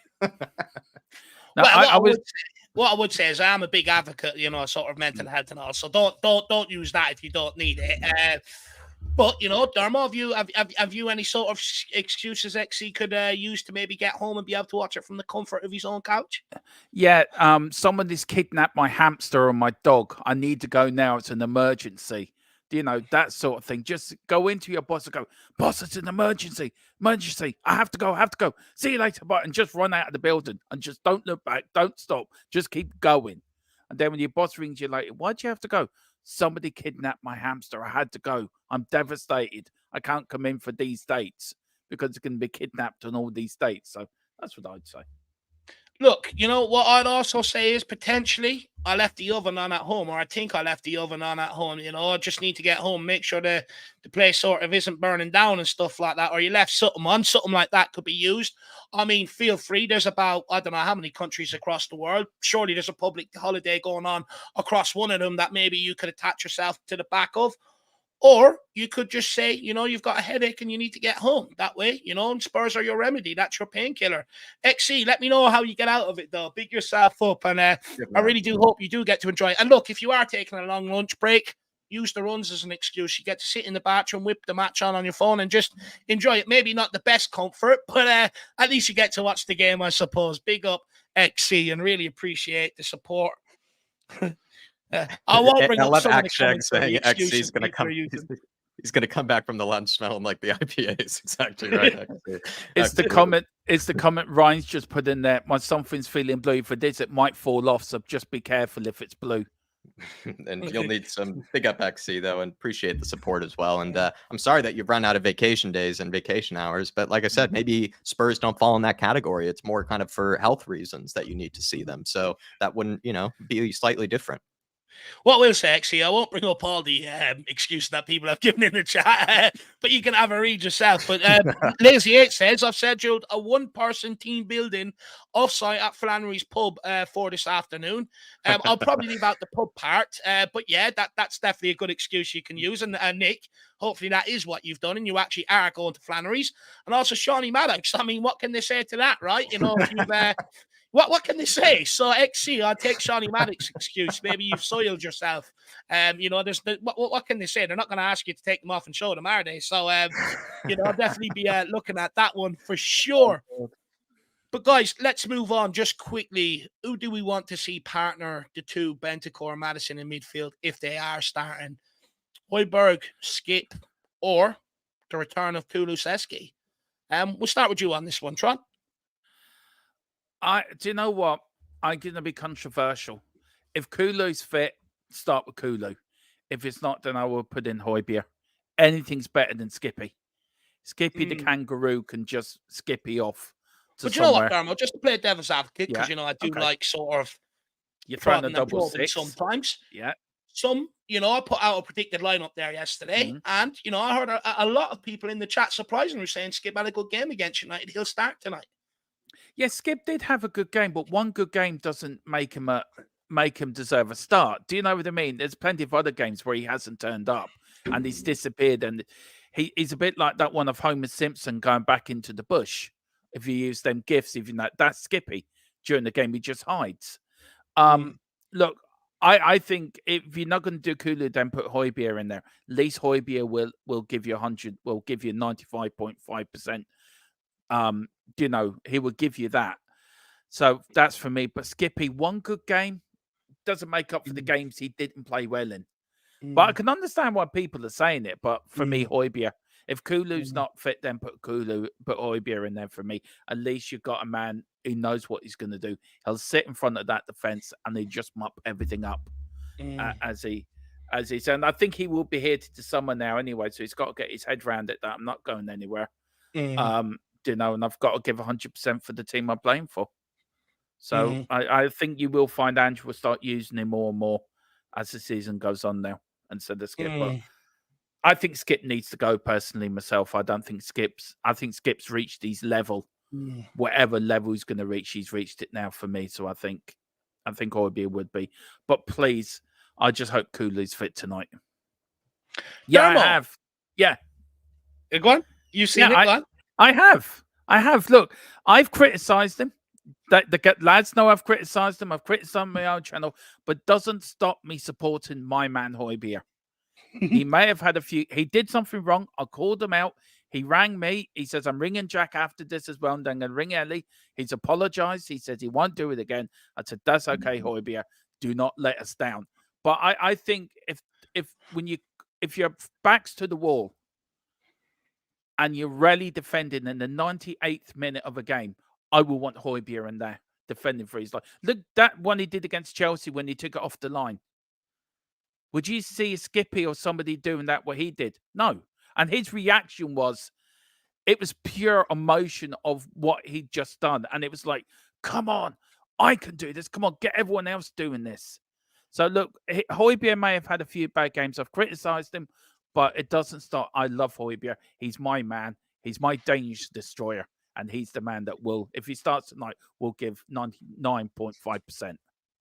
You know what, Dermot? I question how much you like Zinedine Salzburg because you haven't come up with a great name like I have. You know, if you loved them, you would have sat there and thought about a great name. You could have called him Højbjergdinho or something like that. Can I just say, it took me a year to get his name right. So if it's taken me a year to get, it's taken me about 4 years to how to say Højbjerg right. So give us a chance. But the time he goes, I will come up with the name. But I just go by what you say. I just call him the Danish destroyer. That's what I call him. He's the Danish destroyer. Before this season, Dermot was calling him Hodgeberg. Brilliant. Absolutely I was calling him Hitchberg. Get it right. It was Hitchberg. Big up Paul Brown as well. To save a fortune on co-expenditure, have recommended the Irish Hotspur for therapy. Paul, my man, really do appreciate it. You know what? I love it when we come here before games. It's all good vibes, and hopefully it lends itself into the game and we all have a great evening, my man. Big up Paul Brown. Really appreciate the sentiment. Plus, you know, I do love a big head sometimes.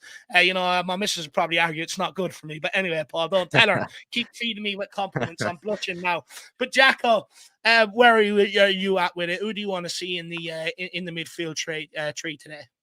As much as I love to take opportunities to defend my man Pierre, I think it needs to be Kulusevski tonight. It's just that midfield of Kulusevski, Madison, and Bentancur will probably, especially in that first 20 to 25 minutes, could really overwhelm that City team because there's a lot of good players in there that actually do very different roles in the team. Like Madison is going to bring back, you know, more of that line breaking sort of type passing. Also as well can kind of see some of the passes that maybe other players in the team might not, can execute them as well, whereas other players might not be able to. Also is just so positive on the ball that he wants to get turned. He wants to be, you know, kind of causing that City defense problems and make them have to defend, you know, some of the passes that he will try to create. Kulusevski takes a different role in that sort of midfield where he'll work really hard. He'll track back, help out guys like Bentancur to sort of, you know, make at least more of a solid sort of, you know, kind of line in that midfield so that City don't break it. But what Kulusevski will bring that maybe Højbjerg and Skip just can't bring is that ball carrying ability, right? Kulusevski is easily one of our best ball carriers in the team. And sometimes, Dave, I mean, I think you probably know this, but you can't always just expect to pass around every single defense, right? You sometimes need a guy that can just take a risk, that can just take on his man and be able to create an opening in that sort of manner. And Kulusevski is that guy. And there's reasons why plenty of teams sometimes do deploy more of a ball carrying type sort of player in the midfield. I even actually would reference, you know, players like Joe Linton for Newcastle, or even like for Wolves, right? They have Mateusz Cunha, like he drops really deep into that midfield just so that he can pick up the ball, get turned, and then all of a sudden, once he gets past 1-2 players, you actually find yourself with an easier opportunity to score because you've taken 2 players out of the game with your own 2 feet without needing to pass it around them or come up with a way to sort of get around that midfield. So Kulusevski takes that ball carrying role that I don't think Højbjerg or Skip would really be able to do as well. And then Bentancur, the guy is almost a one-man midfield kind of in himself. Sometimes when he's playing at full capacity, he knows how to win the ball back. He himself is also good on the ball, good carrier, and just has that sort of nous, you know, where to be at the right time. And it's just, honestly, I mean, there's so many things we can say about Bentancur when he is playing at full capacity and when he is at full confidence. So I'd rather just go with what I think is probably close to our best version of our midfield. You know, don't concede to Man City, right? You know, show them that we're not afraid and give them something to think about instead of maybe having more of a pragmatic approach, which I'm all about the pragmatic approach from time to time, especially under the days of Jose and Conte. But with Ange, I'd see him going more towards Kulusevski because it would give actually Man City more to think about than really if you were to put Skip and Højbjerg with the likes of Bentancur. Bentancur, if he feels fully fit, like I said earlier, he can be almost a one-man midfield in that number 6 position in itself. So maybe he doesn't always need the help as much as we might think. Do you know what? I think you make some great points there. Look, for me personally, I think Madison and Bentancur have to start tonight for sure. Bentancur will start, and he has to start in that 6. There could be a case where you see maybe Højbjerg or Skip maybe start in the 6. Maybe lead Man City on to thinking that they're going to be the guys to get the ball, let them press them, and then decoy them with Romero Van de Vet, how good they are in the ball, and get it further up into Madison and Bentancur and let them play from maybe higher up the pitch. Oh, where's he gone? Anyway, I don't know where he's gone. I'll come back. He's probably come back in, I'd say. Yeah, I don't know where he's gone. But look, that could be the case. Look, if it's Skip that's playing in that number 8 role, I do maybe get concerned a little bit, because Porro was badly exposed down that right-hand side against Man United with Marcus Rashford. They got a lot of joy down that side, and that's nothing to do with Porro's abilities, by the way. That's just because of the way he's asked to play that inverted role. It always leaves that sort of side open. But one thing that Papamata Sarah's done that is clearly evident when he's not in the team, and when you look at the record of the games he's missed, we haven't won without him, I think, in like 4 or 5 games or something like that. He's crucial. He's crucial getting back there, snuffing out the danger. If you remember against Brentford at the start of the season, Skip was tasked with doing that role. Brentford got a couple of opportunities down that side and got themselves into the game. The very next game, Papamata Sarr started, and all of a sudden, that problem was sort of alleviated. So for me, I would actually task Kulusevski with doing that job, because he naturally does it as a right winger, getting back and helping anyway. So for me, I would like to see that midfield in there, combative, but also when we do turn the ball over, we have that quality and that confidence that we can go and play. You know, if Skip or Højbjerg are on that ball in a congested midfield, I think they'll get nervous. I would rather Højbjerg than Skip, saying that, though. But that's my opinion on that. Now, I'm going to leave a question with you, Jack, and I just need to find out what's happening with We Are Tottenham TV, whether I'm doing it or not doing it. Quickly say hello to Welsh Gal, big up to Welsh Gal. And I'll be back in 1 second. I just have worries. to see what's happening with We Are Tottenham TV. No worries, no worries. An opportunity actually to talk about IPAs while I can, Welsh Gal. Daniel Larson sent in a photo to the group chat of him drinking, or at least he's saving up for later, a hazy IPA of some kind. And I gave my thoughts on it because I'm not the biggest fan of the hazy IPA, just sometimes a little too juicy for me. I kind of like it a bit pinier, a bit stinkier, kind of like actually more the West Coast kind of style of an IPA. And for me, though, I hope we do get to celebrate with some IPAs tonight. Welsh Gal, and I hope you are keeping well. Good to see you in the house tonight. But Dermatron, just a question that you and I maybe can take while Dave's figuring out if the We Are Tom TV need him. Sort of with Brennan Johnson, right? Like, I think earlier you wanted to defend him or something, you know, because Dave and I, we have been frustrated with him. Yeah. Is this a night that he could sort of, you know, say something to the haters? Like, he could, if he gets a goal tonight, or if he has a good performance tonight, would probably buy himself some time, you know, sort of get people like Dave and I sort of off his back a little bit. Do you think he needs to have a good performance tonight? I do. Look, I'm a big fan of Johnson. I can see the talent there. He will be a world beater in the one day. It's not his fault that we paid 50 million for him. He was brought in to be a backup anyway. And he suddenly got thrusted in because of all the injuries we've had. He's got thrusted into the first team. He does it, some of his goals, some of his chances. I remember one chance he hit the underside of the bar. His crossing needs to be improved. Yes, it does, but he does work hard, and I just feel that he will come good.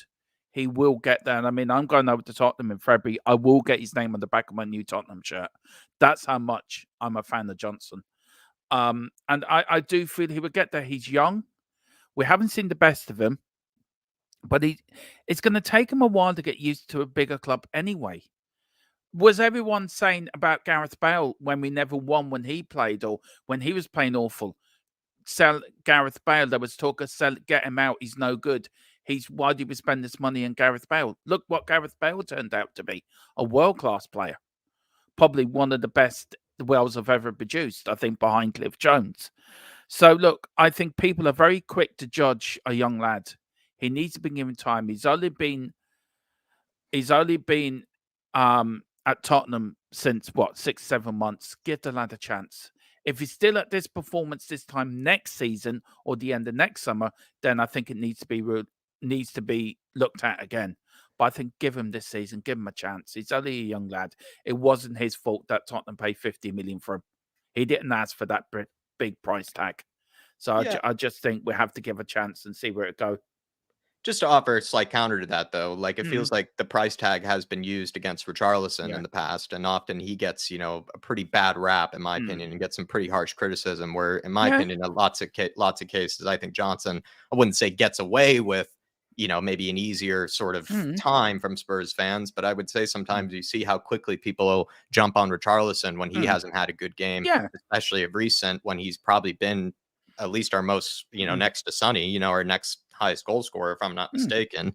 And Johnson is not in that situation where I think he seems to, I wouldn't say, like I said, maybe fly a bit more under the radar when it comes to maybe some of the critique. And the way I feel about it too with Johnson is like, I haven't at all given up on the guy or anything like that, but I do feel like there can be a certain sort of, I think we're allowed to say that he has plenty of talent. There's clearly a player in there, but there have been opportunities this season where he has 3-4 players in the box and he just has to hit one of them and we're going to score, and he doesn't. And that's been frustrating for us. And when it comes up to teams like Man City, how many chances are you going to get? Right. And you have to take them. You have to be able to put in a good ball, or you have to be able to finish it. And it's just not been the case for me sometimes with Johnson. I do think I can be a bit harsh on the guy. It's just that he's, I don't know what the right term is, but he has just left me on certain moments. He has made me just angry with, what I would think would be an easy cross, or what I think would be, an easy sort of opportunity to score, and has just been wasted. Don't get me wrong. Plenty of other players guilty of it. Richie's been guilty of it. Kulusevski's been guilty of it.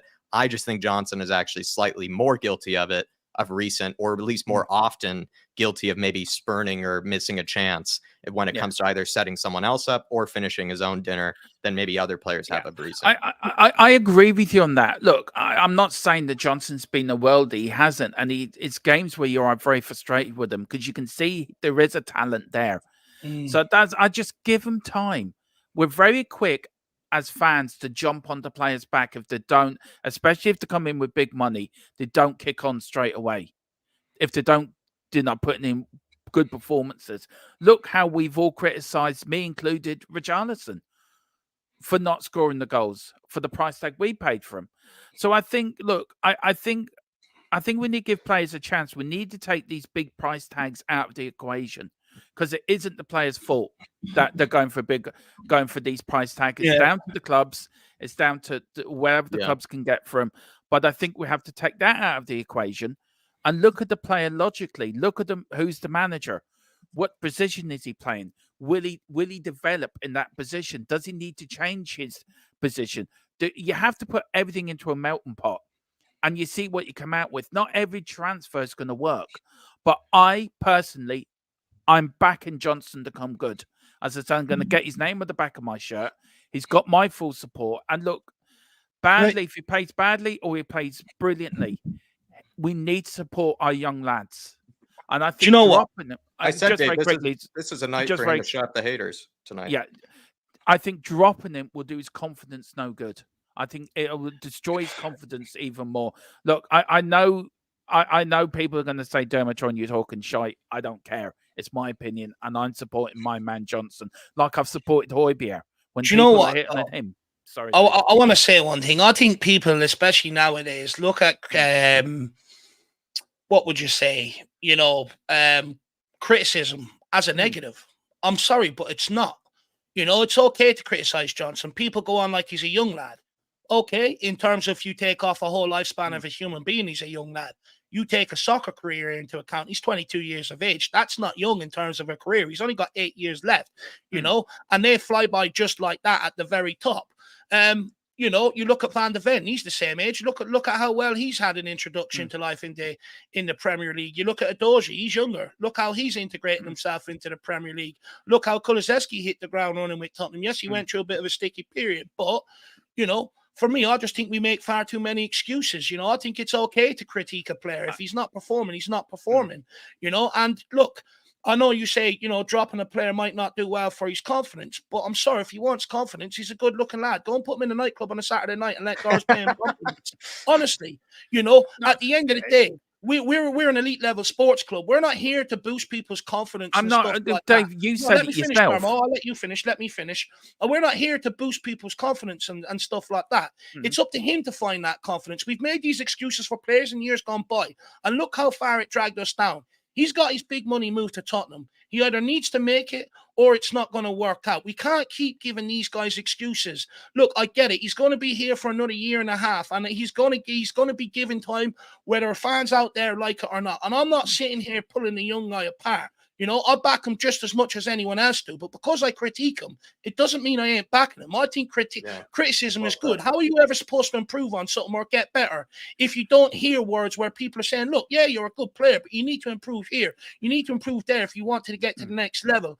For me, I think there's far too many excuses made for someone like Brennan Johnson, where people will very, very quickly go to Gill. Ain't good enough. Get him gone. But no one makes a defence for him, bar myself or maybe Jack.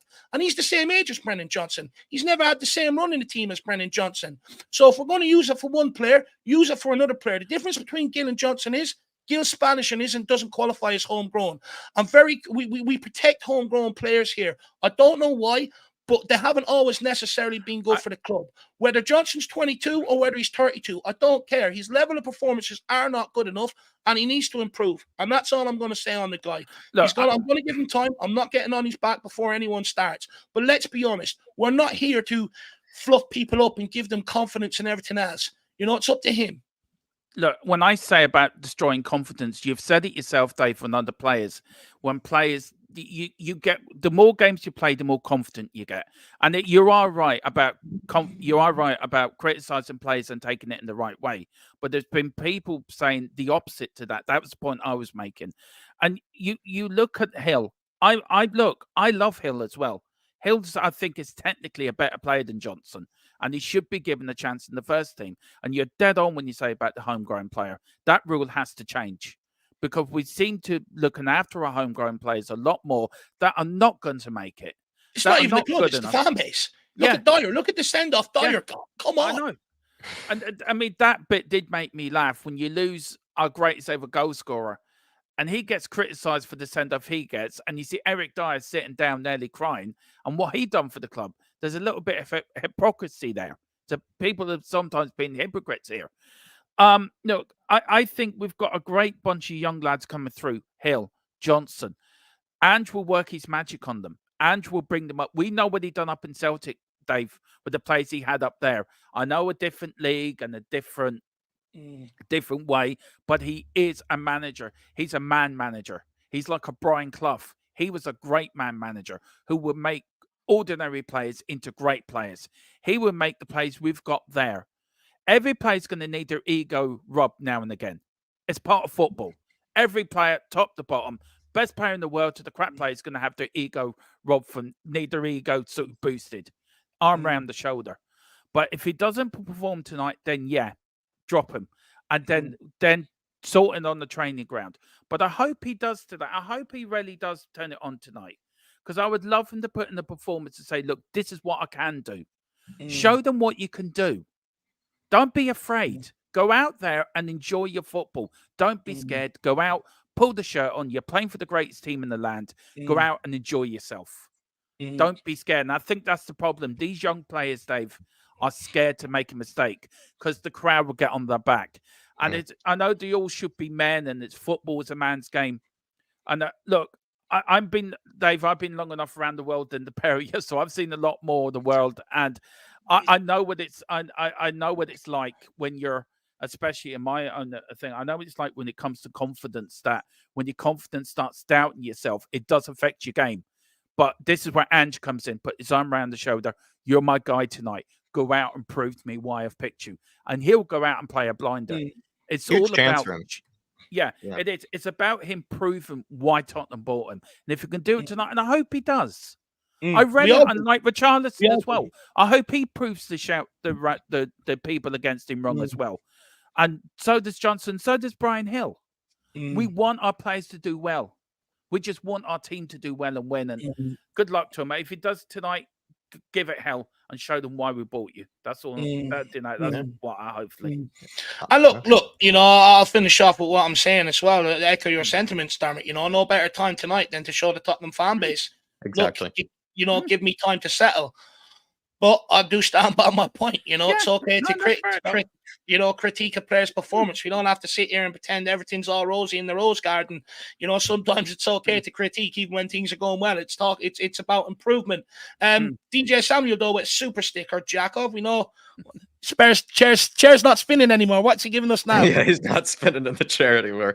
It's a critical hit by the looks of things, Dave. And I think he's probably in the mindset that I was earlier on my Richie run, when I was doing that shadow boxing with Pep Guardiola. And at one stage, I think I probably landed a critical hit in him in my imagination. And I went also like especially early where it was like really dark out. Even by the time I got back, the sun hadn't even risen. So, it's just me and Pep, just dealing critical hits to each other, in the darkness. So DJ, let's hope that we strike a critical hit with Man City tonight and grab a big win. Big up to you, DJ. Man out in North London. Come on. Yeah. Big up, DJ. Any luck in getting a ticket yet, my man? No, do let me know. But big yourself up, and hopefully Porro can give me that dopamine sort of boost, with that critical hit tonight, my man. And hopefully he can be our hero again, send us into the next round. Big up, DJ Samuel. Really appreciate that, my man. And in Paddy Hard, it says it's fine to criticize, but the level of insults, abuse from Spurs fans thrown at me is wrong. Yeah. Look, what I would like to say is I do think that is a minority of mindless idiots, if you want me to be brutally honest. The general consensus, what I see is that people may have their point of view on Brennan Johnson. People don't like it and also automatically feel like they have to defend the guy and that you're abusing him. You're not. So the majority of what I see, people criticize him on his game. Now, I get, some people have DM'd him and all, but you're always going to get that mindless bunch of idiots. And for me, that's why, I don't really talk about the abuse he gets because it is only a mindless few people. From the general consensus, it is people critiquing the performances. And for me, I think that's fine. But obviously, I do encourage Spurs fans, unless you've got something good to say, don't DM these players at the end of the day, whether they're playing good or bad. We need them. So, well said. And to be fair to Brennan Johnson, it's not like he's been here for quite some time and this club is scaled, while he's been, sort of descaled while he's been here. The likes of Dyer and Sanchez and people like that, I can understand why the majority of the fan base got fed up with them and stuff like that. But Brennan Johnson, I think it's okay to critique, but do understand he's going to be here for quite some time. And I'd love nothing better for him to score, point to the camera and go like that to me tonight. So Brennan Johnson, if you are watching, that's the celebration. That is the celebration. But guys, Jack, you started World War III there with that question about Brennan Johnson, even in the chat. But look, we'll keep it moving, guys. I do want to say one thing. Look, Son Ronaldo, Son Perry-Young, Son Young Messi, whatever you want to call the guy, he has been known as the Sky Blue Slayer. It's almost like Sky Blue is his kryptonite, Jacko. He is away on international duty. Who's going to step up in his absence tonight? Yeah, despite all the happy clapping that I've shown tonight, that is the big worry, is that our assassin, our man Sonny, the guy that we know who just buries any chance that's in front of him, is not going to be here tonight. And he has also, like most teams, Sonny plays well against, but Man City especially, he's put in some of his more clutch, kind of performances, and has also had probably one of the dirtiest celebrations of all time. What was that, one in the Champions League, like when he was basically talking to Pep, fourth wall through the camera after scoring that goal. Sonny really is their assassin. I think people keep saying I'm jinxing it. I just don't care. I think Richarlison in some sort of manner is going to have a good game tonight. I thought he had a brilliant game against Manchester United, right? Against Manchester United, he just sort of did everything right. His hold-up play was good. His work rate off of the ball, as per usual, was brilliant. But then, too, it's just the overall movement that he had, just, occupying his defenders, dragging them out of position, just wherever he was on the pitch. I did think Richarlison had actually, weirdly, one of his more complete performances, despite not maybe getting as, a ton of goals or anything in that game. It's just that we need him to, in a way, sort of replicate that performance once again, because against this Man City team, you do need your striker, not just to be that guy in the box. Like, you need him to do exactly what he did last game, press those center backs, force them into difficult decisions, make them have to work. Also as well, right? Drop deep, help out players like Madison or Bentancur on the ball when they do need a pass, when they do just need to, need a relief, of someone to, be able to play the ball forward into. And also too, like, his hold-up play has gotten a lot better, where he's not just ballooning it off of his feet or anything anymore. He is able to get it under control, find someone else, and bring them into play. And I just think, Dave, we need a similar performance that he had against Man United. And if he is able to replicate that, that could probably really be the step in the right direction and grabbing a win today. Sonny, no matter what, I think is going to be a huge, huge miss. Like I said, despite how much I've shown maybe some confidence and, some sort of delusional belief in tonight, he's going to be such a huge miss. And it's just probably one that I've been trying not to think about, one that I'm trying to avoid really thinking about. So, I mean, I don't know, Dave. For me, it's Richarlison. Richarlison is the one I'm going to put my faith in that front line. As much as I say Timo could maybe cause problems here and there, as much as I think Johnson could maybe cause problems here and there. I think I'm more expecting a big performance from my man Richie tonight, up, leading the line. And also too, right? Sonny did say before he left, Richie, need you to sort of step up while I'm gone. And this would be one of those games where he can, do that and sort of honor our man Sonny and be the assassin in his behalf. Do you know what? For me, Jacko, I think we need two players to step up in Son's absence. I do agree with you in terms of Richarlison, right? He's the guy that we're all looking at to pick up with Son slack this, that, or the other. There you are, Robert, my man. So hopefully that's made your day. But hopefully Richarlison can pick up the slack. But what I will say to people is we have to provide Richarlison with the chances. Last week he made that goal. It was a great set piece delivery, but he went and attacked it. He finished it, We didn't really create much more from outside of him from that. So I do also think we need someone to create, which Son does, in these games. This is the games where Son picks up the ball, drives at them, exposes that high line, and either dispatches it or puts it on a plate for someone for someone else to. So for me, I think in terms of creativity, you'd be looking at Madison, but I question how fit he is, which would probably dictate the impact he has on today's game. So, look, you are looking at a Brennan Johnson or a Timo Werner, get the balls out wide behind their full backs, and hopefully that they can find the delivery. But I do think you need a couple of players to step up in some absence to create the goals and the sort of assist and general all-round play and quality that he brings us. Who are you looking at today, Dermot, to be the guy? Look, I would love Richie to step up. I think Werner as well, which I've seen in the chats. Mark, I think he makes very good, but he could turn up today. We need the team to turn up. It's not just one individual player. It's about the whole team have to turn up today. I think Bentancur will run that midfield like he does normally, Uruguayan magician. And I think if Kula does play, and I would bring Madison on in about an hour. I wouldn't start with him.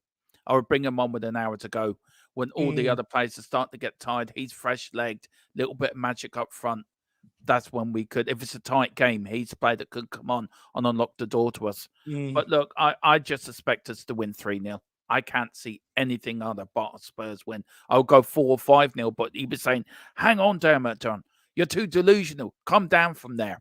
So I'm going for a respectable 3-0. But look, if we hit it right tonight, there's no team that can beat us at home. I don't care if you're Man City, Man United, even Chelsea struggled with 9 men against us, for Christ's sake.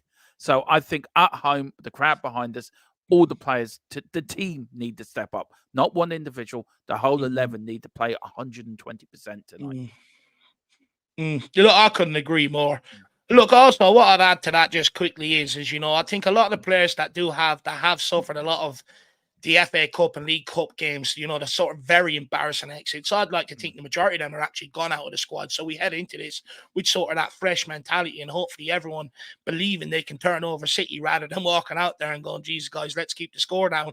Let's not get embarrassed here. So hopefully that change in attitude will sort of replicate itself on the pitch. Jason Green says, I'm confident for a win tonight. Regarding Johnson, reminds me of lightning quick Lennon. He just needs time. It only takes one good cross to build the confidence. Come on, you Spurs. Do you know what? Look, I have said this about Brennan Johnson. He reminds me of a Lennon, of sort of a Gareth Bale, right? That sort of initial explosiveness that sort of gets you out your seat. But the end product isn't there. I liken him very much to James McLean for Ireland. Initially gets you out your seat, gets in promising position, that burst of pace, but then the cross is very underwhelming. It almost ends up out the other end of the pitch. For me, Brennan Johnson, if he can just learn that composure, they do say that the great players, even though the game is played at 100 miles per hour, it's slowed down up here and they're able to see things. And for me, Brennan Johnson just needs to be able to sort of slow his mind down a little, and deliver that right ball, do the right things. Get your head up, look up, spot where the runner is, spot where, the opportunity is, and then get your technique right and deliver that ball. Brennan Johnson, and this is why I think it's so highlighted the frustration around him, is because over the last while, he's got himself into the best attacking positions, but ultimately when it's come that time for the finish or that ball across, it hasn't been there. And that's the biggest frustration with the guy. And I do think, he is going to get time. Will he be able to deliver it? I do hope so. You look at when the numbers he put up for Forest in the Championship and the Premier League. He can do it. But there's a big difference in doing it for the lower end of the Premier League teams where you counter teams and you have so much more space to play in than what you do playing for a top team where maybe you don't have that much time to make your final decision and he's got to make it quicker. Jack, anything you want to say to Jason Green there? Oh, Cable. No, sorry. I think I just muted myself. I thought you covered that really well, Dave. I was actually going to say, despite me causing World War III earlier, I thought Jason had actually brought up a really good comment that you probably would agree with. He's saying criticism is constructive, not an attack at a player. Everyone is entitled to an opinion, and if Johnson is a late bloomer, then he needs a little more time to come good. It's just up to Johnson. I actually think that was really well said from earlier there, Jason. And then, like I said, I sort of did cause, a bit of chaos, but if I had done it a bit more smoothly or maybe in the right better time, I would have been able to bring up this comment.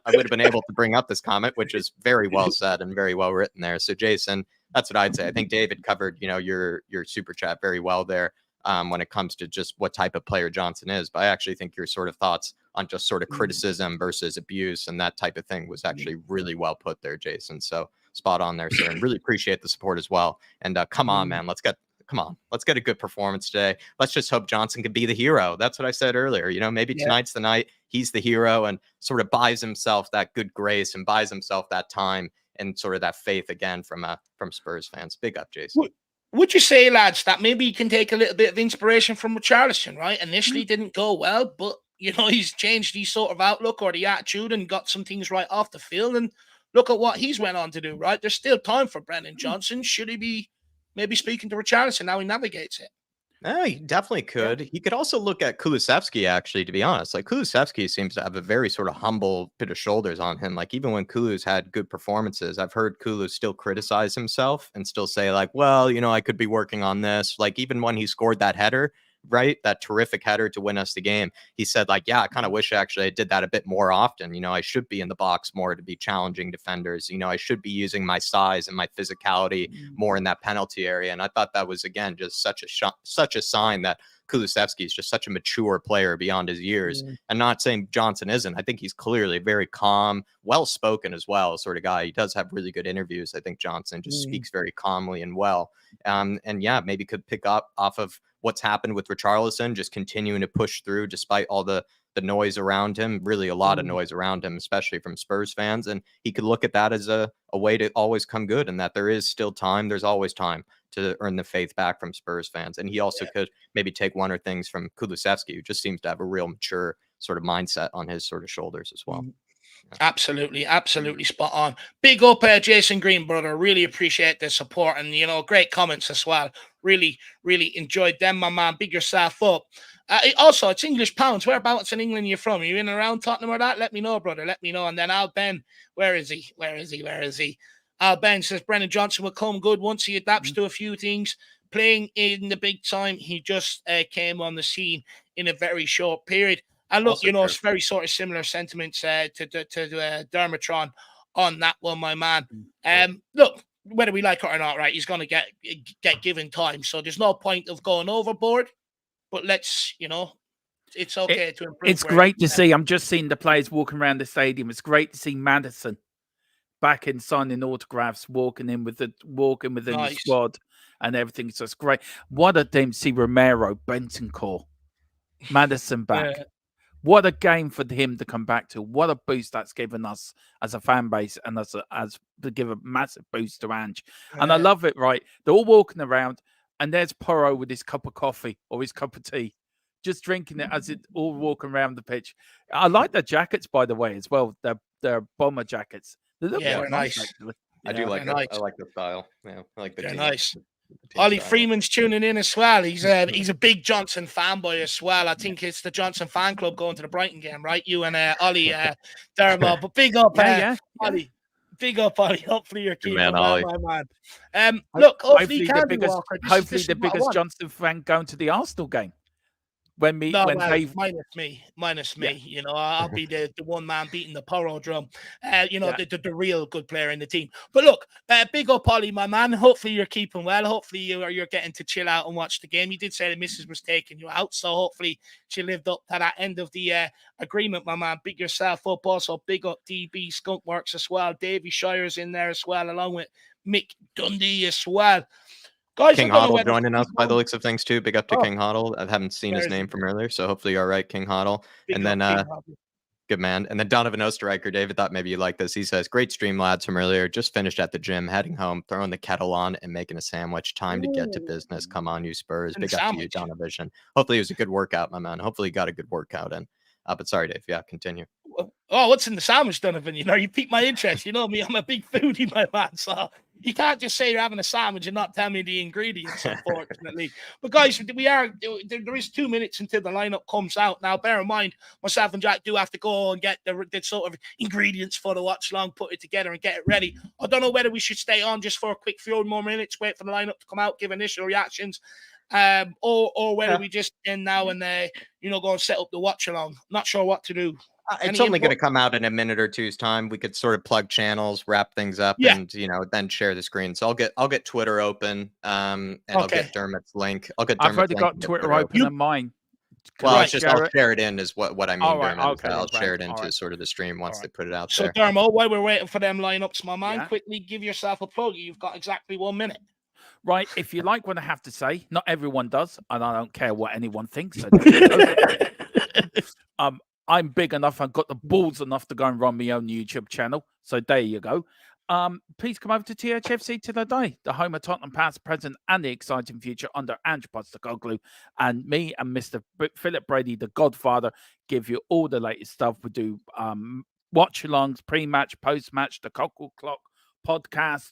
We always have the roundtable discussion, and a new show we're doing at the moment, 10 of the best, where we did yesterday the 10 best world-class managers of the last 50, 60 years.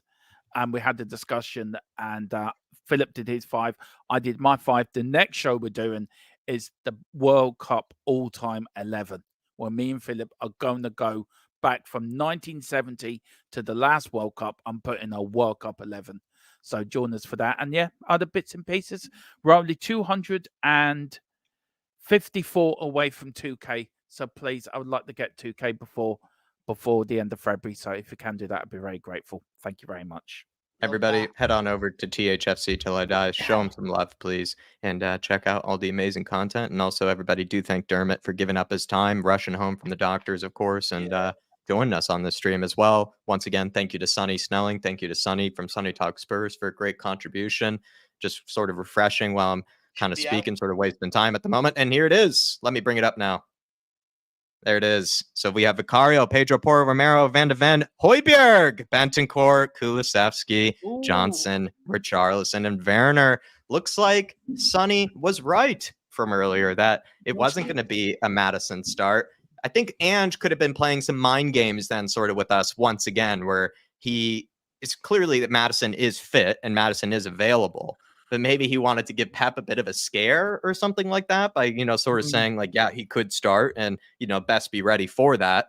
But it looks like Ange, maybe for a reason of fitness, doesn't want to push him too early or something, has gone for Højbjerg, and also Højbjerg ahead of Skip as well. So a lot of the people that maybe think that he does prefer Skip over Højbjerg doesn't look like that's the case at the moment. Looks like he still likes Højbjerg a bit more. And Dave, I mean, is this maybe out of caution for Madison, or is this a more pragmatic sort of decision by Ange in general, do you think?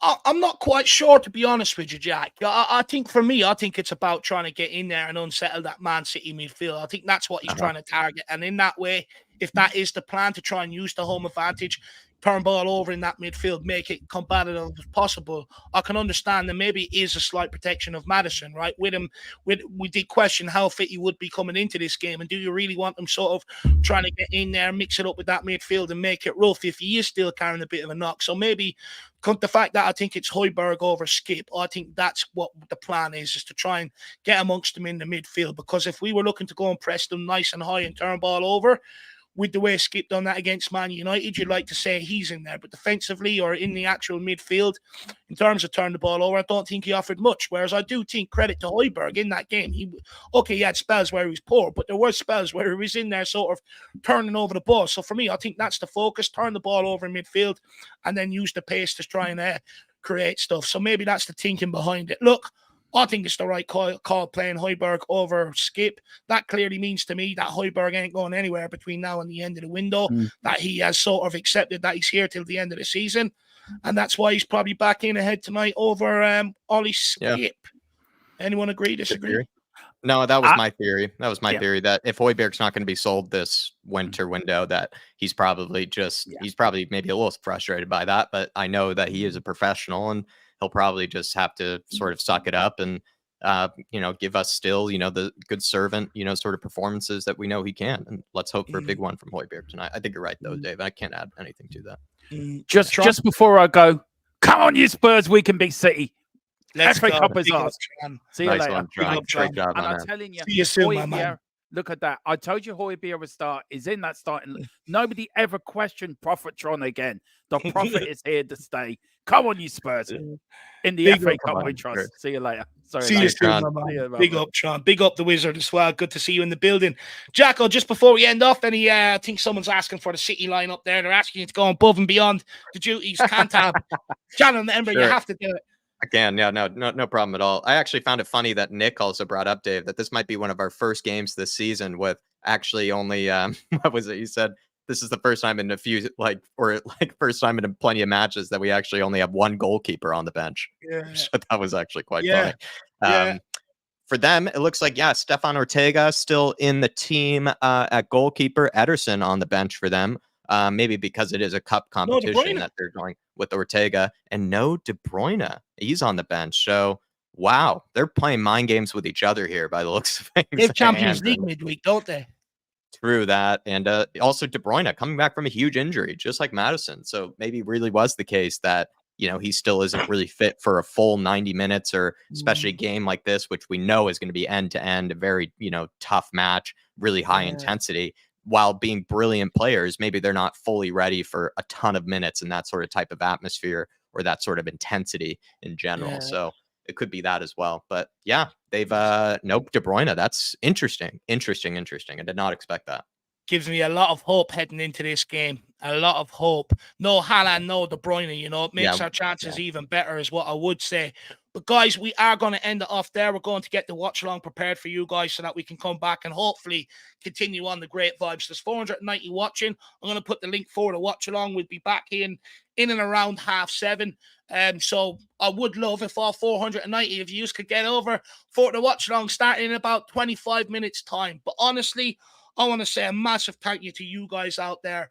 Really enjoyed ourselves today. As much as we had great discussions, you guys really got involved and really enhanced the discussions today. So long may this happen going forward. Really do appreciate it. Also want to show a special appreciation to Tron, DJ Samuel, Mark Cook, Ryan Trestain, Moondog, Rick and Rio, Faz Radfar, Models Muse, Mark, Chris Peters, Jim, Special Occasions, XC, DJ Samuel again, and also Jason Greaves. Big yourselves up, guys. Really do appreciate the level of support. This channel, we don't have any big wigs behind us. It's all off our own back. What we don't have, we go and try and learn and stuff like that. So the support is definitely needed. So big yourselves up, guys. Really appreciate it. But that's enough of that. The big game is about to start. The nights under the lights. It's what all of us Spurs fans get out of bed for. It's why we follow this club all over the summer, all season long, for big nights like tonight. If you're nervous, go and look yourself in the mirror and come back and get pumped and get ready. No need to be nervous. It's 50-50, all on the line. Let's go and get the job done tonight. Come on, you Spurs. In the mighty hands we trust. Come on. We never stop. See you in 25. See you in 25. We never stop. Come on, you Spurs. See you, everybody.